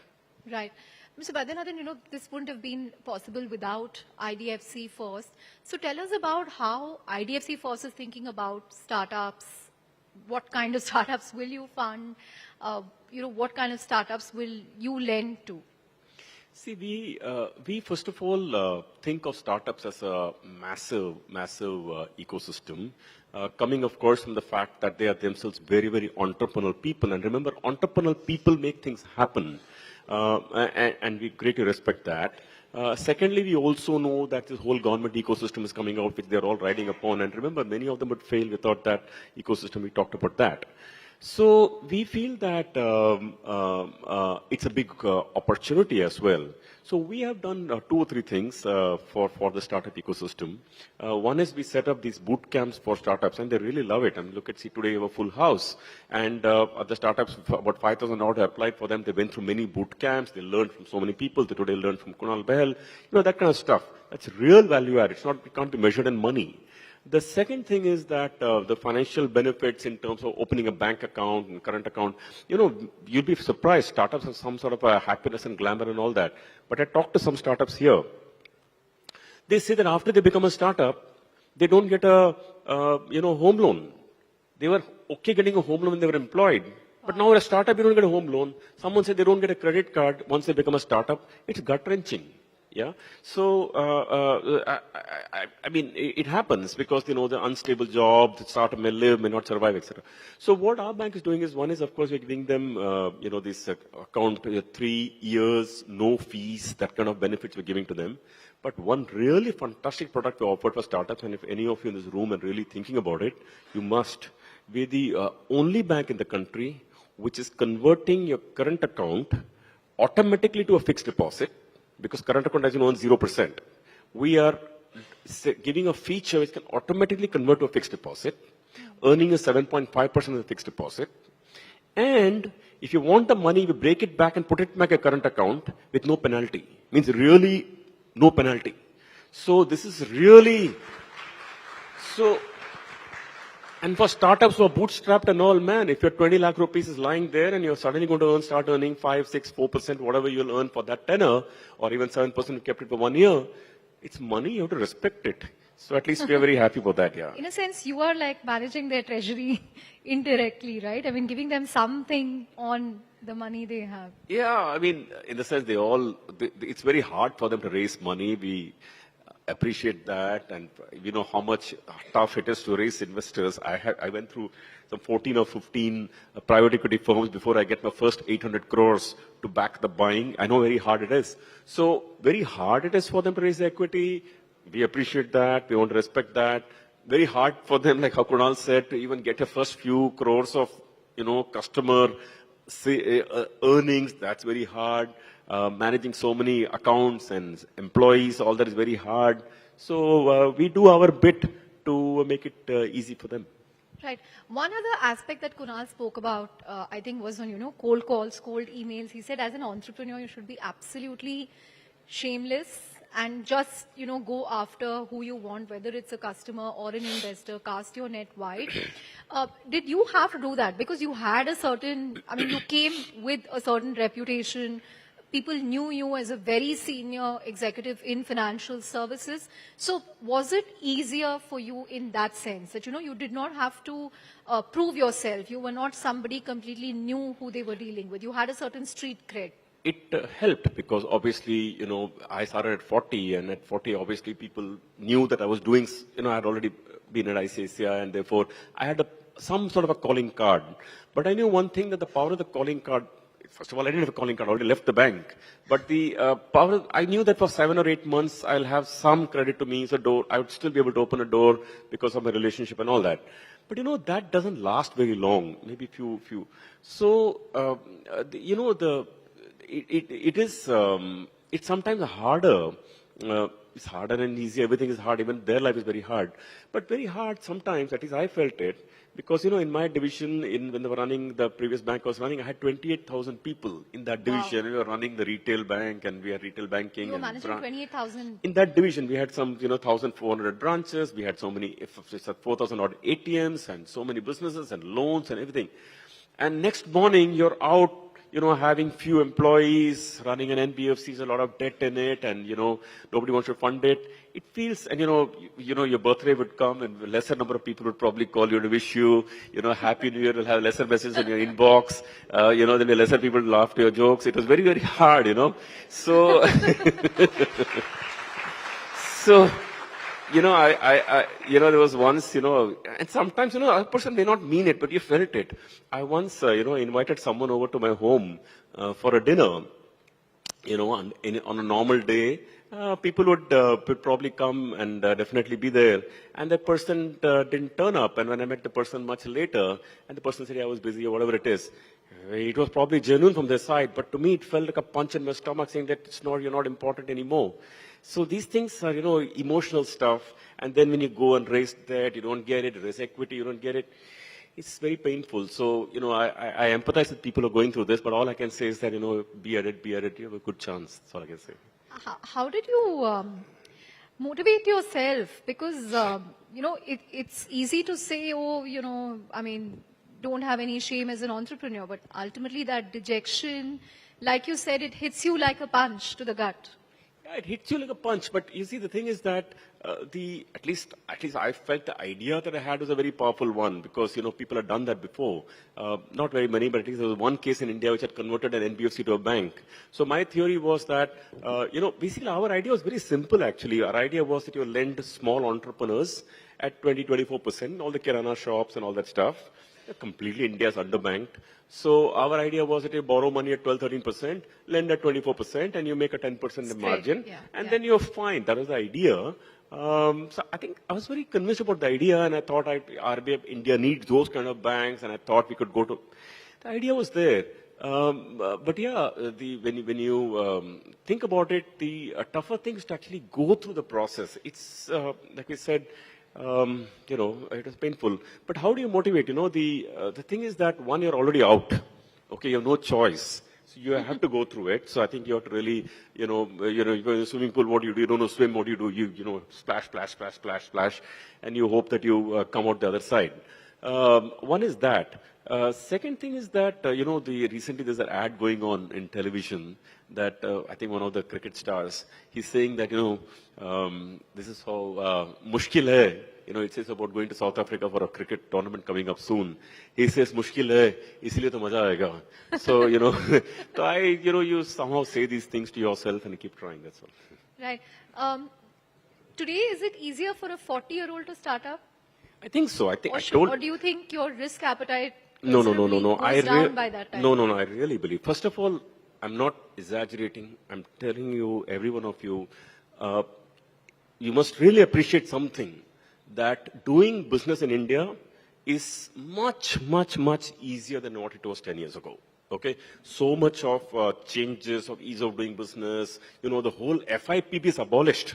I remember I went to FIPB, I don't know how many times to get that approval for $140 million. It was like crazy. So getting those approvals, so you know FIPB, there's a lot of FDIs on automatic route. You don't go and stand at the government and then keep requesting for this permission or that. You know the digital ecosystem and digital public goods have come up. So I think it's much, definitely life is easier. But I can tell you life is never easy, because the problem is not how hard the job is. Like I told you, it's emotional, you know, this one. So how to deal with the emotion of, you know, coming down and having a gut, and that's the point. But I think life is easier, but and more importantly, the economy is much bigger. Now we're a $3.5 trillion economy. Domestic demand is much more stronger. India is more online. I think things are better. Right. Before I, take some audience questions, Mr. Vaidyanathan, we're also living in interesting times. I think we don't wake up on any day when there is nothing about AI, artificial intelligence, and how it's going to disrupt things as we know it. How are you observing this? Have you already started thinking about how to sort of weave in generative AI applications? Because IDFC is also a very tech-driven bank. See, one of our key things is that we are indeed a very tech-driven bank, and technology, is almost a backbone. And we feel that, we are like 25 years behind many of the other institutions who are already there, like maybe we are behind 20 years or maybe 200 years behind, depending on which bank we compare with. So, but the technology is one such platform. If you jump onto it, it's a different dimension that how many years you've been alive. It's a new dimension. So we do find that that's an opportunity. But talking of AI, I really feel that I'm experiencing that can enable many things to happen. Let me think. Say, for example, you do Teams call, right? You have Zoom and Teams call, etc. So oftentimes you record them. When you think about recording, it lies somewhere in your inbox. It's not indexed. It's lying there as a recording. When you retrieve it, you can't. But now some AI can actually say, okay, after the call is over, they will come, they'll pick it up for you, they'll index it for you. They will probably even convert what you spoke in that Teams call into a minutes of the meeting. Think about it. Think of the value add. We have auto.ai. That kind of stuff. It could convert it to transcribe it for you. No, not only transcribe for you. They can take minutes of the meeting. AI can do that. You can make minutes of that meeting and feed it to you. Or maybe it'll give you some 10 things, a list of things to do that B said this. The email can go back to respect. So the kind of stuff that, AI can do is very, very powerful. And we should learn to appreciate it rather than be fearful of it. And then use it a big use. That applications are tremendous. Right. One other aspect that Kunal spoke about was, him realizing the importance of health and fitness once he had children. You're a very avid marathoner. So again, how has that helped you in your business? Because in many ways, this is like running a marathon, right? You play a long game. Well, I don't think of business as a marathon. I feel it is forever. I really believe that you should build an institution that is forever, ever, ever. Marathon comes with it. Marathon comes in 42 kilometers. I believe we should build organizations that should just last forever, and structure will build it like that. That's why at least we are trying to build our bank and all that. But more about fitness, it's interesting because I can only say that startup has lesser time, harder work. All the stresses with you because you don't have a big institution where other people will take care of the problems, etc. You do that. I can say that my implication was that short point is that starting that previous company, Capital First, I used to run 42-kilometer marathons. That moment I started on my own, I had to come down, and I had to come down to 21 kilometers. So I can tell you there's a real impact on my life, immediate. And your amount of hours of practice you can do is less. Life is like that, yeah. Right. I think we have time for a couple of audience questions. We're seeing some hands there.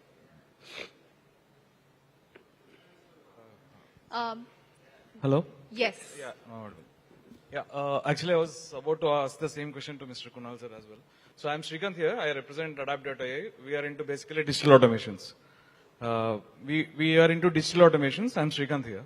The main question is actually as a startups, the major issue when we are dealing with the major enterprises, right, is a trust and credibility, aspect. So we have great solutions. We give a lot of value to them. We even at times go ahead and beyond and build a POC for them, show them the value that they're getting in. Everything works fine. But when it actually comes to realization of that particular value, that the effort what you have put in, there comes a trust and credibility factor. So because of which a lot of payments are getting delayed. Like they really doubt whether this startup is going to continue for long run. Should we really pay them that particular amount? That kind of discussions do happen, which is actually hampering a lot of startups not growing to the potential that they are in. And they also have very limited time and very limited investment that they'll be having with.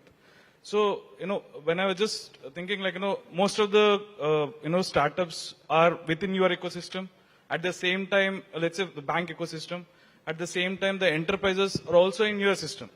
So, what is that, why can't the banks be the, credibility factor for both of these parties so that the engagements happen faster? No, it's a very good question. I understand the pain. Because you say, look, you made a proof of concept, you gave it to somebody, and that person has doubts about your longevity itself. And I get the issue.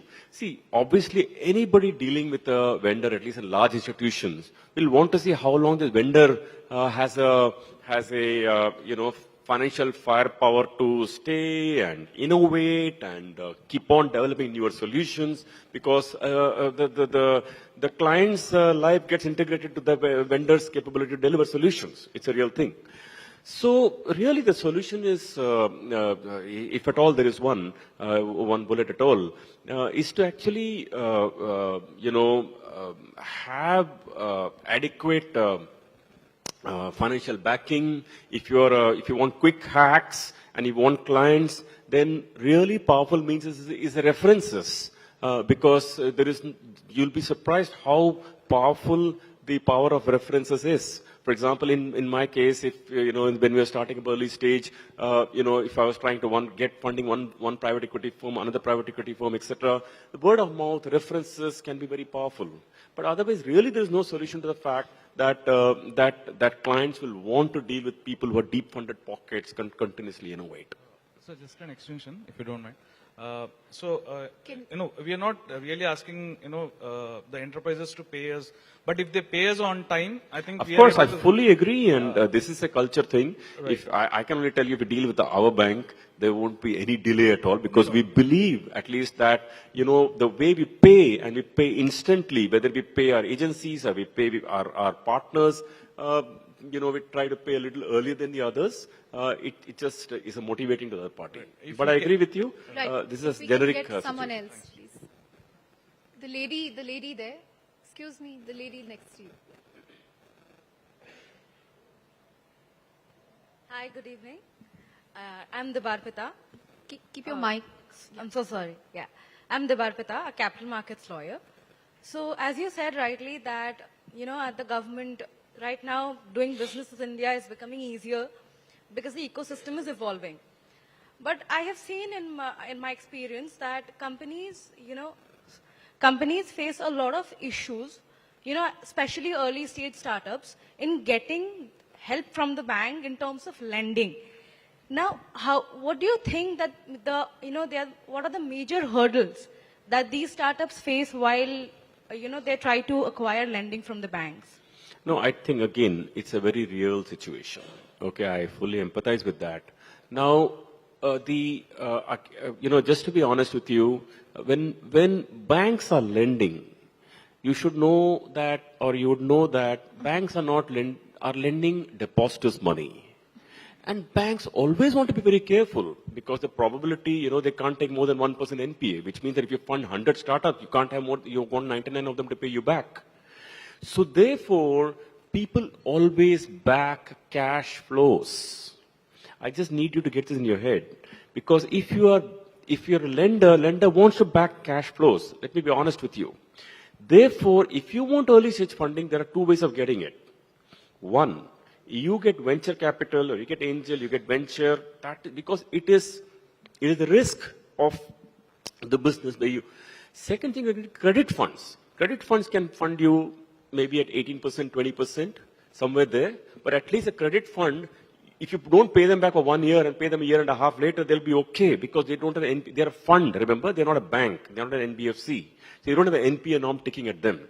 But those are the means to get it funded, not a bank. Because banks do fund if they can see sustainability and they see cash flows. Just to be honest, don't get disappointed. But that's the way it works, yeah. Anyone else?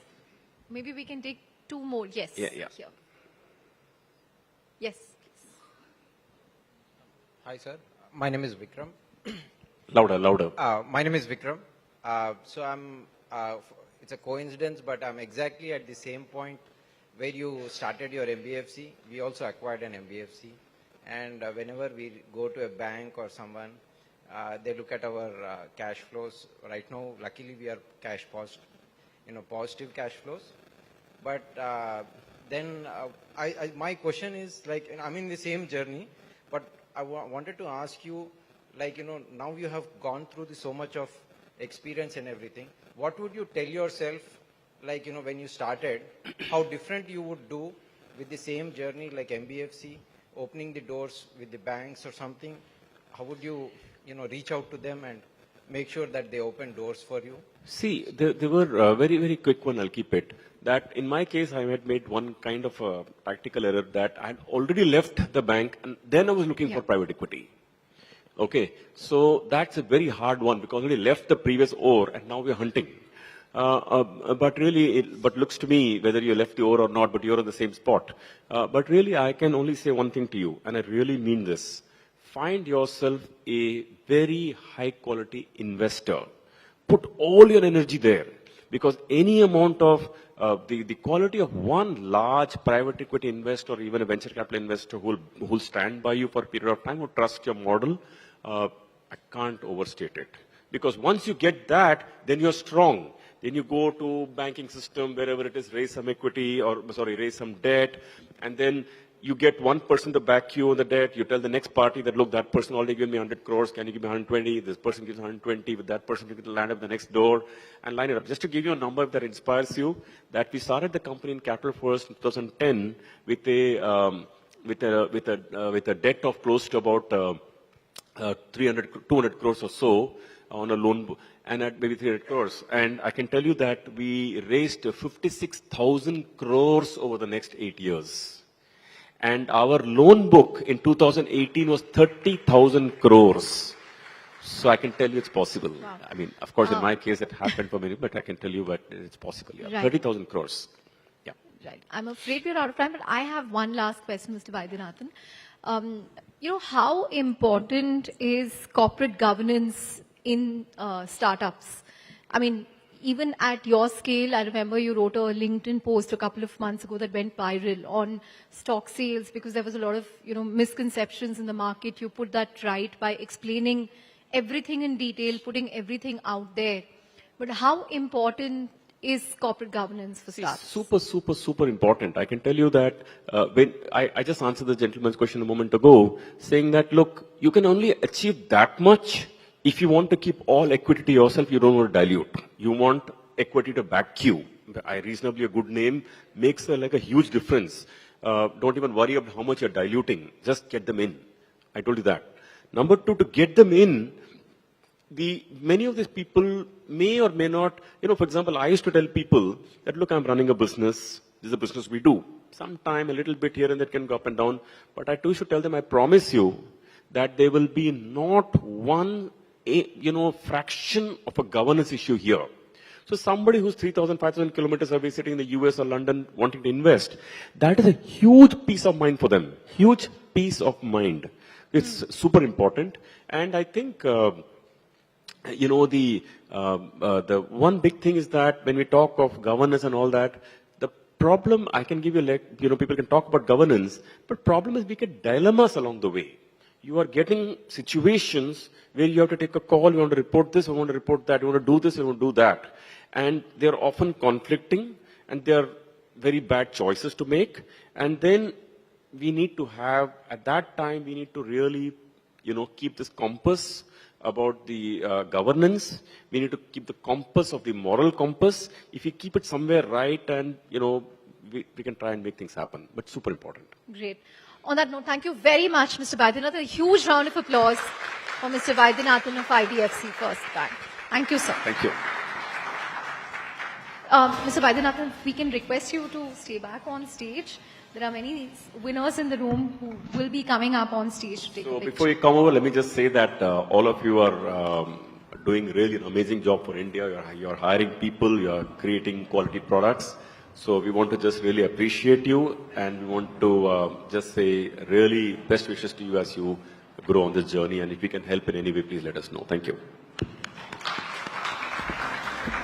Well, what an interesting and enlightening session. Thank you so much, Mr. V. Vaidyanathan and Chandra. And I would now like to request our top 100 startups to come in batches as per your seated rows to join Mr. V. Vaidyanathan for a photo op with your trophies and certificates.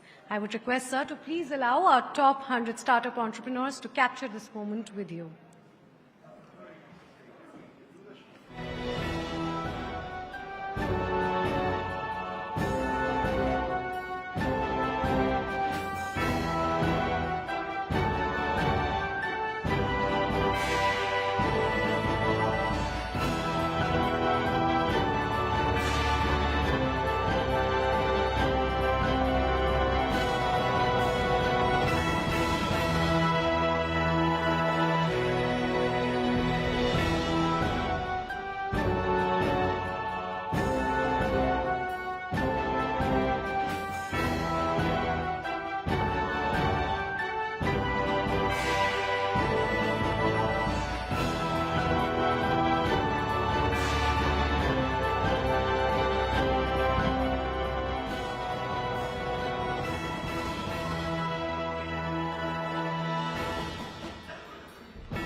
Thank you so much and congratulations. I request the next set of winners to please join us on stage.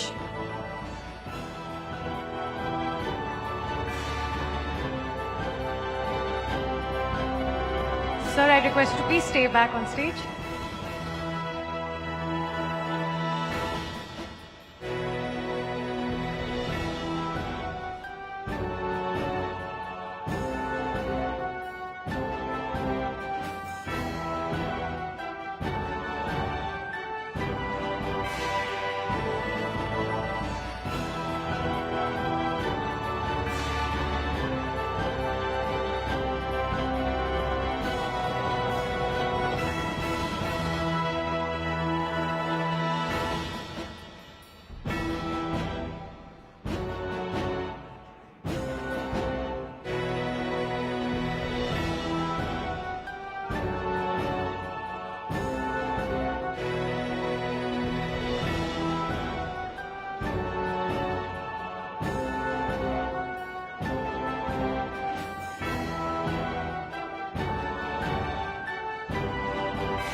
someone has missed coming on stage, I'd request you to please join us on stage.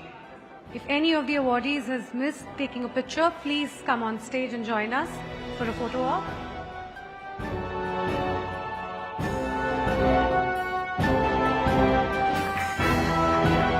Thank you so much, sirs, and congratulations to everyone once again. I'd request everyone to please take their seats as we approach towards our last conversation of the evening. Well, investors are the lifeblood of these startup ecosystems. Their funding strategies dictate the kind of ideas that attain scale and the growth trajectory of startups. And to shed light on what those strategies entail and discuss why investors back early-stage startups, we have a diverse and influential panel of VCs and investors joining us here today. So without further ado, ladies and gentlemen, please join me in welcoming Ms. Shanti Mohan, co-founder and CEO of Let's Venture and Troika. Can we please have her on stage? Ms. Shweta Rao, founder and general partner, White Venture Capital. Mr. Prem Bhartasarthi, managing partner, Pontac. Mr. Rohit M.A., managing partner, Pure Capital. And Chandra to please come up on stage and conduct this session. Let's have a huge round of applause for all our panelists and our moderator.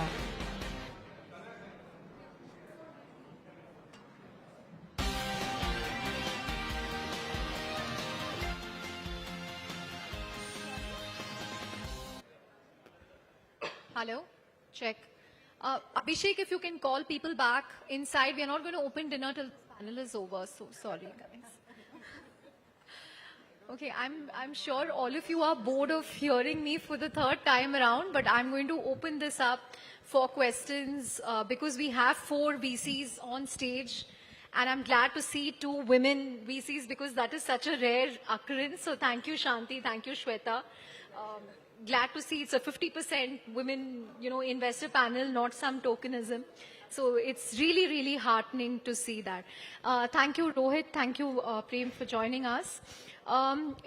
You were part of season 1 of Leap to Unicorn, part of the jury that kind of selected the top 5, top 20, evaluated the top 20 startups.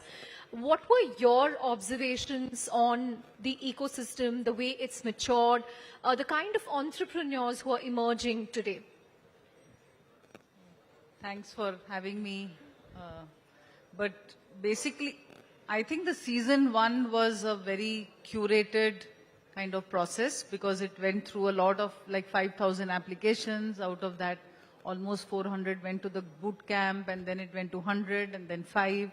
So I think the entire process of the kind of founders who came to the season, I think that was very interesting. But of course, I founded Let's Venture in 2013. And, just the previous panel, we were talking about how 2010 to 2014 was probably very difficult. Right. And I think I was very, more idealistic when I started Let's Venture because this was in 2013, very early years of the ecosystem. I think what we've seen today is that the maturity of founders is very, very different, right? Right. Because you had the last decade where people had built companies. But I think if you look at this decade, you're actually seeing the CXOs of the last decade, and you're seeing second-time founders. So you're seeing a lot more maturity in the ecosystem. You're also seeing a lot of founders turned investors, like you already have on the panel. So I think the quality of investors, quality of founders has changed from the maturity perspective. So people understand business building in India. People understand the challenges of building businesses. There is a lot better mentoring and mentorship available to founders. And, you saw in your own panel, but I think there are a lot of people who've gone through the journey. And I think we understand the process of building business better, right? So while it took probably the first decade, probably it took about 10 years to get to a unicorn, we've seen unicorns getting created in 3 to 4 years. And I'm not saying that's the best barometer of success, but it is a process of telling you that today entrepreneurs are better equipped to build better value, just because I think there's a lot of things which has got demystified in the ecosystem today. Right. So I think we are in a very, very different time today. I think the value creation is much faster, much more accelerated. Right. Shweta, you're someone who launched White Ventures, a VC fund, 1 year ago, 2 years ago? 18 months ago. 18 months ago. So it's effectively an infant toddler kind of fund. What have your own experiences been? How many deals have you done? What kind of startups are you looking to fund? First of all, congratulations to all the... Rishal, if you can just call the founders back inside. Yeah. Congratulations to everyone. It's hard to build and start the startup, so it was very interesting to hear the panel and, just the startups question. To your question, my experience, so I've been angel investing for some time, so I've done that journey, writing small checks from 5 lakhs to 50 lakhs to 100K. In our fund where we focus mainly in fintech and the tech, I come from a tech background and we have an investment committee which is of Amrish Rao and Jeet, who also come from a fintech and a corporate experience. They have their own startup. So we have a good team and we've done about 15 investment into fintech, mainly India, though fund is based in Singapore, but we do invest mainly in India and Southeast Asia as a plan. Experience-wise, what we've seen and what we've done here is just the whole, from the angel journey to the fund, it's been pretty interesting to just see the quality of founder being changed, the way the fintech landscape has changed, and what we could contribute from our angel journey to the fund, where what we bring as a fintech focused fund is, we heard Mr. Vaidyanathan saying that, he started for IDFC FIRST Bank, and then the first time, the 3 years just went into just applying for the NBFC license, and then somebody mentioned that why don't you take a stake in small NBFC? So that's what I think we want to bring on table, where we cut that time short and, bring that insight, because just being from the domain expertise and having that industry connect, we bring that into the fund. So that's where I think we have done, and that's where we've been able to invest into very, very early fintech startups. And did you also have an interesting vantage because you're married to someone who's been in fintech for what, a decade or 2 decades? Yeah, all his life actually, yeah. So I think I would say I'm passive startup and fintech founder in that sense, but I actually come from so I worked in fintech way back in 2001 when fintech didn't exist as a term. There was no term as fintech, and we were doing like Apna Loan, which actually got acquired by ICICI Bank, and founding team member, first 15 team members, we were selling loans online in 2001, and we built that product that time. Wow. So when I meet a loan startup in 2023, I have to tell them, this is so 2000. It's unbelievable. So just to see from that 2001, where we had a small setup in Apna Loan, where we were selling startup loans online with dial-up connection, just all of this, how it has changed over years, it's amazing to see. So apart from just being a wife, I think because I've seen that firsthand from the tech point of view, that how it's difficult to build and how companies get built. So yeah, it's been very interesting for me. Right. Rohit, again, very interesting background. You ran a chain of hospitals in Bangalore. Cloud9 is very well known. And then you also dabbled in angel investments. I think you made over 60 angel investments. Then you decided to launch a fund, Pure Capital.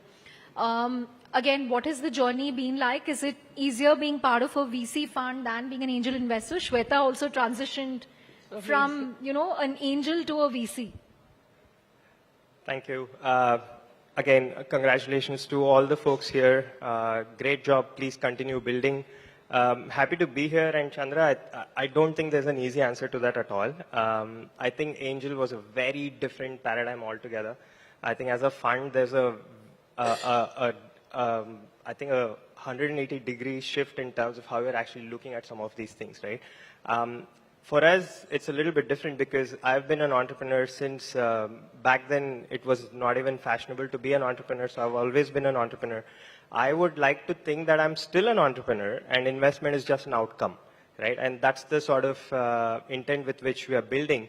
I have 3 partners, including myself, very complementary skill set. One's been with a VC firm for the last 12 years. Another one has been helping companies across their journeys over the last 20 years. And I've been an entrepreneur all my life. So we just wanted to bring this combination and start an early stage where we want to try and take the discussion away from capital as a commodity. Harder to kind of do, but easier to say. We're hopefully going to try and find our footing. We started very similar to when Shweta set up White. Yeah, it's been about 15, 16 months for us, so we're still learning the ropes. It's interesting to see how the whole landscape has changed. It's obviously, I don't think from a fundraising perspective from us as well that we could have chosen a far tougher time to kind of raise a fund. Actually, I've seen VCs raise more money in the last 2 years than startups. Yeah. But yeah, it's been a mixed bag in that front at least. But I think it's very exciting. So we continue to deploy in the early stage. We focus on health tech, consumer tech, fintech, B2B SaaS across all of these 3. India to India and India to the world. We have a good portfolio, about 10 companies so far, more coming up on the way. Idea is to build about 25 odd companies in the first fund. And we continue to strive hard for our founders. It's a very founder-first approach. This is like an investor pitch too. Yeah, so yes, it is an investor pitch. I was like, they would have gone tired of pitching, so I'm actually pitching now. So yeah. You can ask him follow-up questions. Prem? What has your own journey been like in terms of early stage investing? Well, I mean, quite like Rohit and what Shweta alluded to. So we started Pontac as a UK headquartered fund in 2015 to bridge the UK-India corridor. We wanted to change the aspect of India being thought about only as a cost center, and we wanted India as a revenue center. At the same time, Indian founders and entrepreneurs were solving global problems but we believed they could do far more in terms of being able to be bold enough to think beyond borders and solve the global problem, at the same time attract more foreign capital. So coincidentally, we happened to become the first ever UK-India fund in history. So it was icing on the cake. But having said that, the journey was not enough, and I would also say I'm more an entrepreneur. Our product is... VC likes to call themselves an entrepreneur. Right? No, our product is venture capital. Raises their credibility among entrepreneurs. Yeah, I'll say why I call myself an entrepreneur, which I'm sure most of the other VCs as well would agree on, is I got my first check for £25,000, my 623rd meeting. Right, that's how it started, because UK-India corridor, no one else has done it before. How do you cross-pollinate? You don't come from a finance background, all that stuff, right? But having said that, fast forward 8.5 years, we have now a portfolio of 120 companies, prima facie across 4 sectors: fintech, climate and clean tech, agri-tech, and health tech. And we're pleased to say that we have actually invested in 23 states of India. Prima facie, most of these investments are in tier 2 and tier 3. You mentioned about the diversity in the panel. We are also pleased that we've actually backed 35% women founders across our 120 portfolio, and 100 plus patents. 14 of our companies are operating in more than 1 country, and yeah, the list goes on. So it's been an interesting journey. Great. One recurring term that we have heard, in the last couple of years is funding winter, funding winter, funding winter. But in the last month or so, at least, we are seeing a lot more of, deals getting announced. I don't know, the 10 million bucket, 20 million bucket. Have things improved at the early stages, Shweta, Shanti, Rohit? So early stage was always, in a way, booming, in the sense there were deals happening. From the funding point of view, what changed was, I think the deal were closing in over weekend to deal started taking longer time, but the good quality founder was still getting funded, so that has happened. So but overall, I think it was a good reset which was going through. So I wouldn't say that it was only because of whatever the macro conditions and all. I think it was just needed kind of a thing which happened, especially in fintech, because a lot of things came in focus of saying that in unit economics are right or not. It was not really about profitability. But I think things slowed down in that sense initially, but already in Q3 onwards, you're seeing a lot of new and founders are actually coming to build now. And very, very interesting trend which I have seen last quarter was people from people who are experienced into fintech, people who have experience with the banks or have worked with the fintech. Those kind of experienced people are now coming out and wanting to build. A lot of operators, Operators right? are coming Quitting to build companies to build. Yeah, so that is the big change which has happened, I think. And that could be the reason why, I feel the reason could be because investors were asking the questions which were much more relevant to the actual building the business for long term. And that's why we are seeing the change in quality of founder. So, yeah, so the change has happened. It was slow, but I think the activity has started again. And very, very good thing which has happened now. Very interesting. Shanti, would you want to add to that? So what we've seen is that, early stage typically stays insulated from market conditions because that's probably the best time to invest, right? Yeah. The best time to become an angel investor is when the markets are down. You get at a good price, you get better quality founders. Your ability to say no is easier because people are used to hearing the no and there is less of FOMO, right? So I think all those factors put together, I think it is the best time to invest as an investor. Probably not a great time to raise as a founder because markets are not with you. The winds are not with you. Check sizes are smaller. So what we saw on the platform is that investors were writing, but they were a little more cautious, right? And like what Shweta was saying, I think it took longer to close transactions.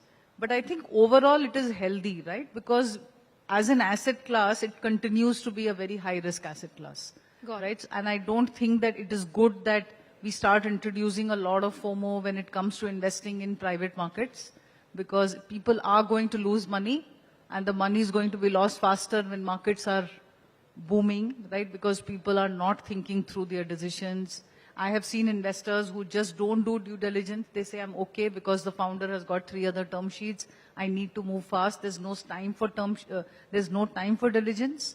And that's when the governance starts to drop. That's when actually things start to slip, right? And I think this reset is good. It's good for everybody, just from an Kind of an separates ecosystem. the wheat from the chaff. Yes, yes, absolutely. Rohit? Fully agree with them. I think our view was, if you look at the macro, ideally what was happening, and which is a great reason, we were all talking about it a little earlier. If you look at what happened, I think there was China which shut down for a lot of reasons, right? Just before COVID, during COVID and all that.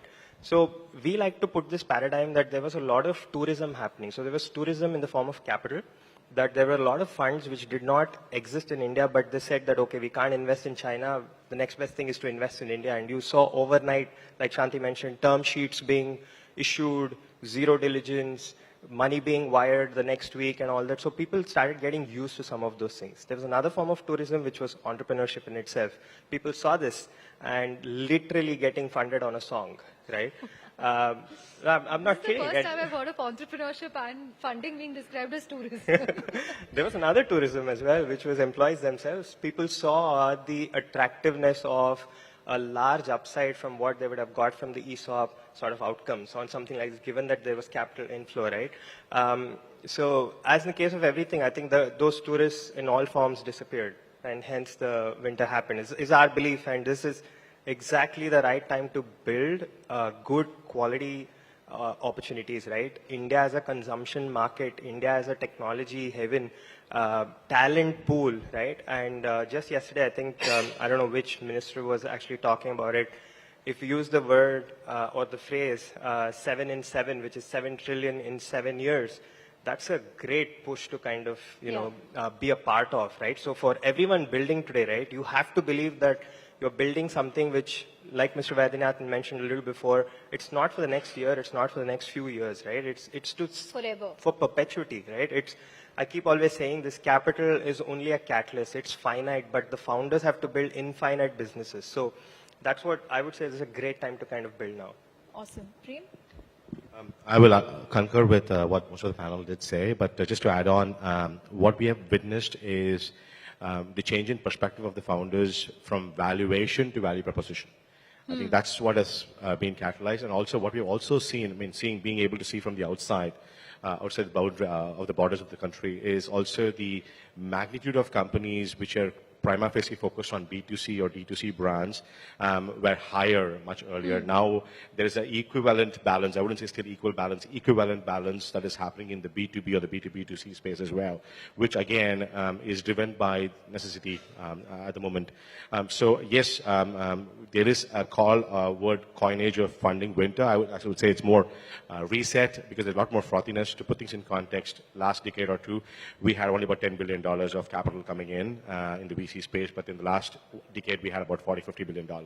But that is not sustainable in the long term, and it is going to only diminish, and there'll be much more money coming in for quality startups which are kind of delivering on value proposition. So early stage, yes, there will be more interest, but as the stage continues to grow, we believe investors will be much more prudent and only back those companies which are delivering value beyond borders. Great. I think we'll open the floor up for some questions since there are a lot of founders in the room who may have questions for investors. Yes, please. Hi. Am I audible? Yeah, audible. I'm Bala. Just keep your mic closer. Yeah, my name is Bala. I'm building KriyaFit, which is an online platform for sports and fitness. So my question to all of you is regarding timing. Are there, every few years, there are sectors or themes that are like high on favor and really hot, and all the capital in the market actually chases those sectors? Is this true?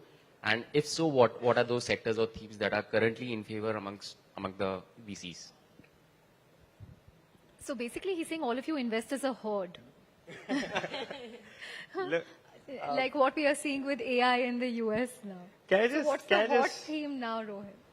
No, more than the theme, I think, look, you have to imagine that even investing in our country is going through an evolution, right? We have seen, like we picked a few dates, I think between 2010 is really what investment as a landscape started, right? So there was a little bit of guilty of pattern matching, guilty of trend picking. Today we know where the country is headed, what is happening. I think there is enough distinction, and you heard Kunal saying a little bit before as well. Only when you pick on category creators which do not exist are when alphas will be created, right? So I wouldn't think that there is something very specific. But of course, there are underlying themes like today AI is everything, right? I don't know if we will see a great outcome from an AI infra play in India, but given the amount of coverage in terms of how many use cases can we be a great application ecosystem through AI? So maybe that's something to back, right? So AI is definitely a theme today. You mentioned you are building in what space, sorry? Sports and fitness. Yeah. I'll just add on, just going back to history, if you talk about trade, which was a barter system, then came coins, then came currencies, then came credit cards, debit cards, and then now bitcoins or what have you. But in all this evolution, what we had was the underlying trade persisted and it grew. But what we have actually witnessed is the transition of the trade from one form to another in terms of the innovation at that point in time. So for example, in your case, sports and wellness, what is previously physical on the ground has now moved into digital, a typical gaming, and now moving on to Web 3.0. So it is only going to evolve per se, but the consumption patterns of your end customer completely changes. So what we're really talking about is the instrument change as opposed to the change itself. Right. Shweta and Shanti?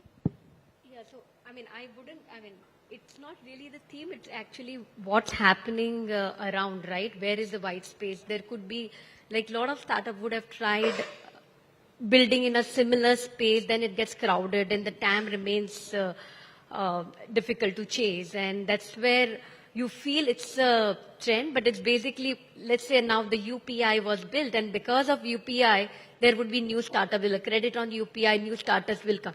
So it seems like there is a trend and VCs are investing, but it's really not that. Where is the white space? Where a good business can be built is what actually every VC is actually looking for.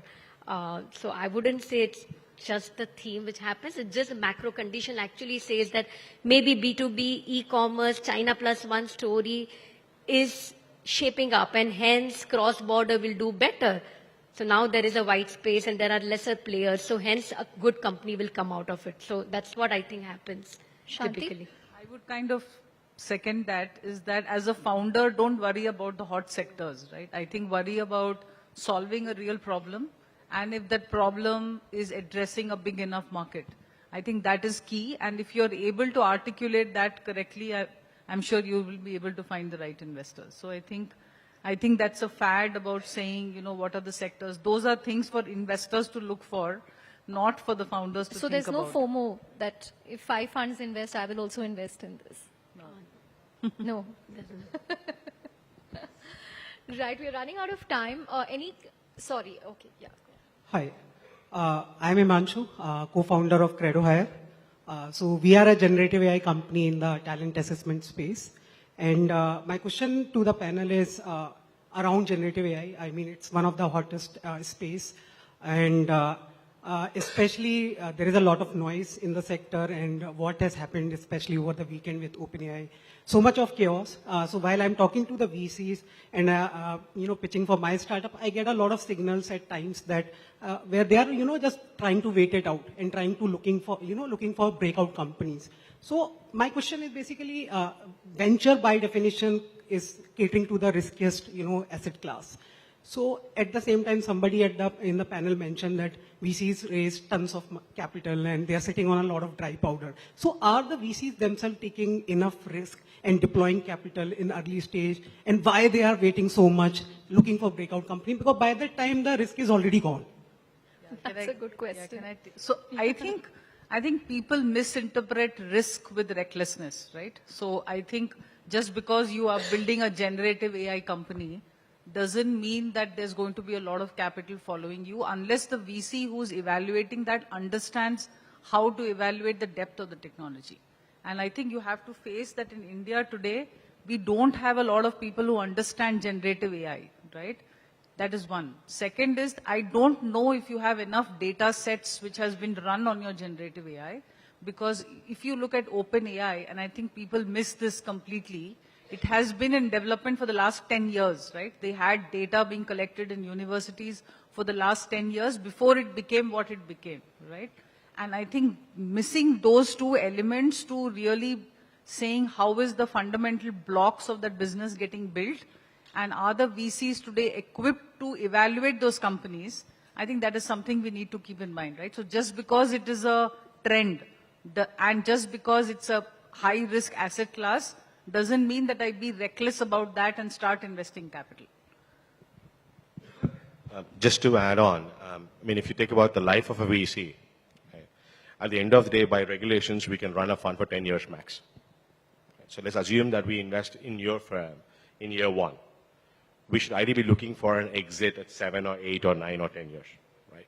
Which means when we are trying to actually have an exit so that we become loyal to our investors, at that point in time, the technology that we are investing should be relevant for somebody who's coming in to exit us out. It could be the public markets, it could be a merger, it could be a trade sale. So what is important for us is you mentioned about the breakout use case or whatsoever. So what is important for us is to understand what the technology is at today. Yes, the technology will have its own pivotal moments. It will change. The company will have its pivotal moments. The market will have its pivotal moments. And so will be regulation. Can it stay relevant 6, 7, 8, and 10 years down the line for it to be relevant to somebody else coming new as well? So that's where there's an element of education that we need to undergo before we actually kind of invest in such companies, looking at the longest horizon. Yes, one last question, please. Hi, I'm Srikanth here from Adapt company actually. Coming to the investors, it's a generic question that I want to ask. As an investors, are you, the times are changing, the trends are changing, the complexities are increasing. So as investors, are you really seeing the way of valuating a particular startup is also changing? Like, and also the metrics which you commonly, I think everybody are going through the metrics, the common metrics that you really, see in a startup to evaluate whether it's a right startup to invest or not. Do you really see that has to change based upon the stage they are in and the phase we are in and the kind of support we are getting in, or kind of a complexity that is increasing? So do you think that the same metrics or same formula, same template applies for all startups at all phases in all scenarios? I mean, is there any change that is happening, or is it going to continue in the same way, for next 10 years, let's say? Well, look, there are, if I can say, maybe there are, Oh, sure. maybe there are rules of the game, but there are exceptions to everything. You will see someone disrupting it time and again. But I think if you look at it, and I think he also mentioned it a little while earlier, I think and it's actually happening through founder conversations rather than investors asking for it in terms of unit level economics, when will sustainability come. It's fantastic to even see some of these discussions without having to prod towards it, right? Honestly, that's the way businesses need to be built, right? I keep saying this, venture investment are just a catalyst. It's not going to solve everything, right? It's just a means to the purpose at that time, which means the businesses have to have legs of its own to stand. It may take a while for it to figure out what's the eventual reality. And that's where great investors are probably able to back themselves to say that, look, this is a sort of team which will get it done, while the metrics may not be visible today. And especially in early stage, all of us will agree that a lot of decision making will happen on fuzzy logic, because you can put something on Excel, right? And it's anybody's imagination. You're not going to get quizzed on how is your 4th year projection going to shape up this way. We don't know, right? But it's about saying, do you have enough conviction to be able to get it done? What is your right to win? What is your founder market fit? It's actually a lot of those things. It's the macro. It's a lot of these things, which I don't think has changed. It's the same thing, but I think it's going deeper, understanding the founder mindset. Entrepreneurship has become mainstream today. We all understand the risks associated with it. 5 years back, 10 years back, nobody would even think of this as an option, right? On how soon can you go and start. So these things are becoming real, and it's actually for the good. So I think at some level it has not changed, some it has changed. I'll just add on here. I'll give you a real life example. We invested in a company in India. It was one of the second investments in India. By far the largest valuation we would have given an early stage company. So what this company does is it helps reduce pilferage and adulteration during transport of high value commodity goods, oil and gas. They did not have any contracts, but we knew that their tech was superior and what it takes to kind of build that ecosystem. And to put things in context, being very open, we invested at a valuation of 89 crores, where they had zero revenue, right? But having said that, fast forward 3 years, this company now manages 73% of all the on-road transport, oil and gas supply chain today in India. And their ARR is well over 100 crores. Now, we were right in kind of backing that company because the founders were there. We understood the market. We understood the magnitude of it. To put things in context, IOCL alone has got about 25,000 trucks, doing about 35,000 kilometers every day, right? And they had patents and other things. So that warranted for itself. But having said that, every other company, be it in India or be it in the UK, we have not surpassed a valuation of more than 20 crores. Right. Okay.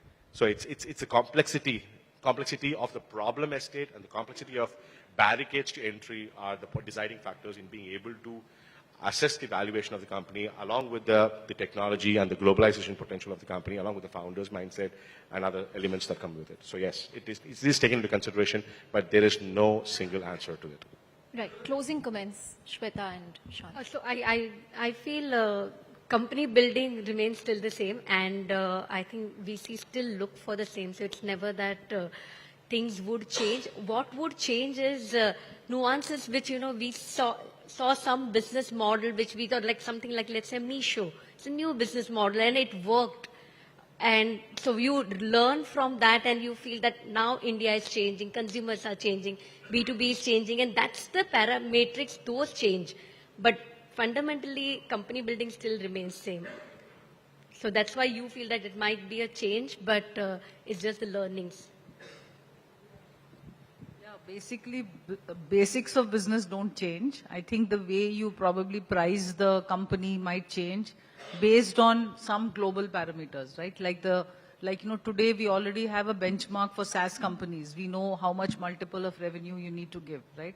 For fintech, you know what is the multiple on AUM you need to give, right? So I think those benchmarks are getting set, but every time a new sector emerges, I think the industry learns before the benchmark gets set. And you could be either lucky or you could be unlucky when those benchmarks are getting set. Great. On that note, thank you all very much. Thank you for taking questions, and they will be able to take some more on the sidelines. But that brings us to the end of this discussion. Thank you. Thank you.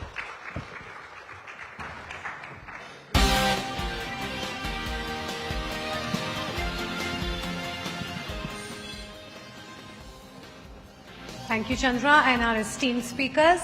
Well, ladies and gentlemen, the Leap to Unicorn Top 100 Startups Felicitation Ceremony has been a momentous celebration of India's startups.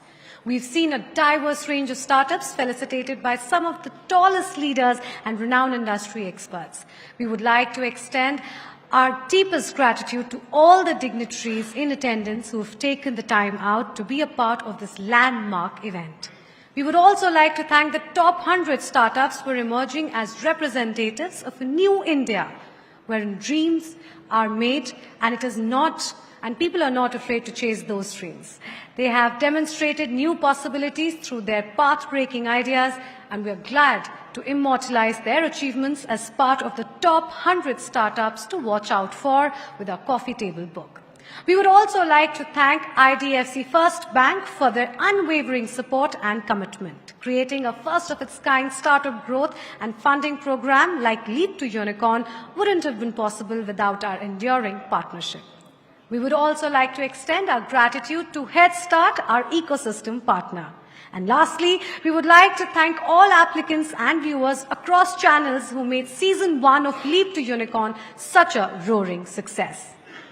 And with that, ladies and gentlemen, it gives me great pleasure to officially announce the launch of Season 2 of Leap to Unicorn. We're now inviting applications from a new generation of entrepreneurs hoping to make the next big leap in their startup journey as part of the preeminent startup growth and funding program. Please do visit the Leap to Unicorn microsite for a step-by-step guide on how to apply. We can't wait to see what great new ideas emerge. And with that, we will now conclude today's events proceedings. And we invite you all to please join us for dinner. Thank you so much. You've been a great audience.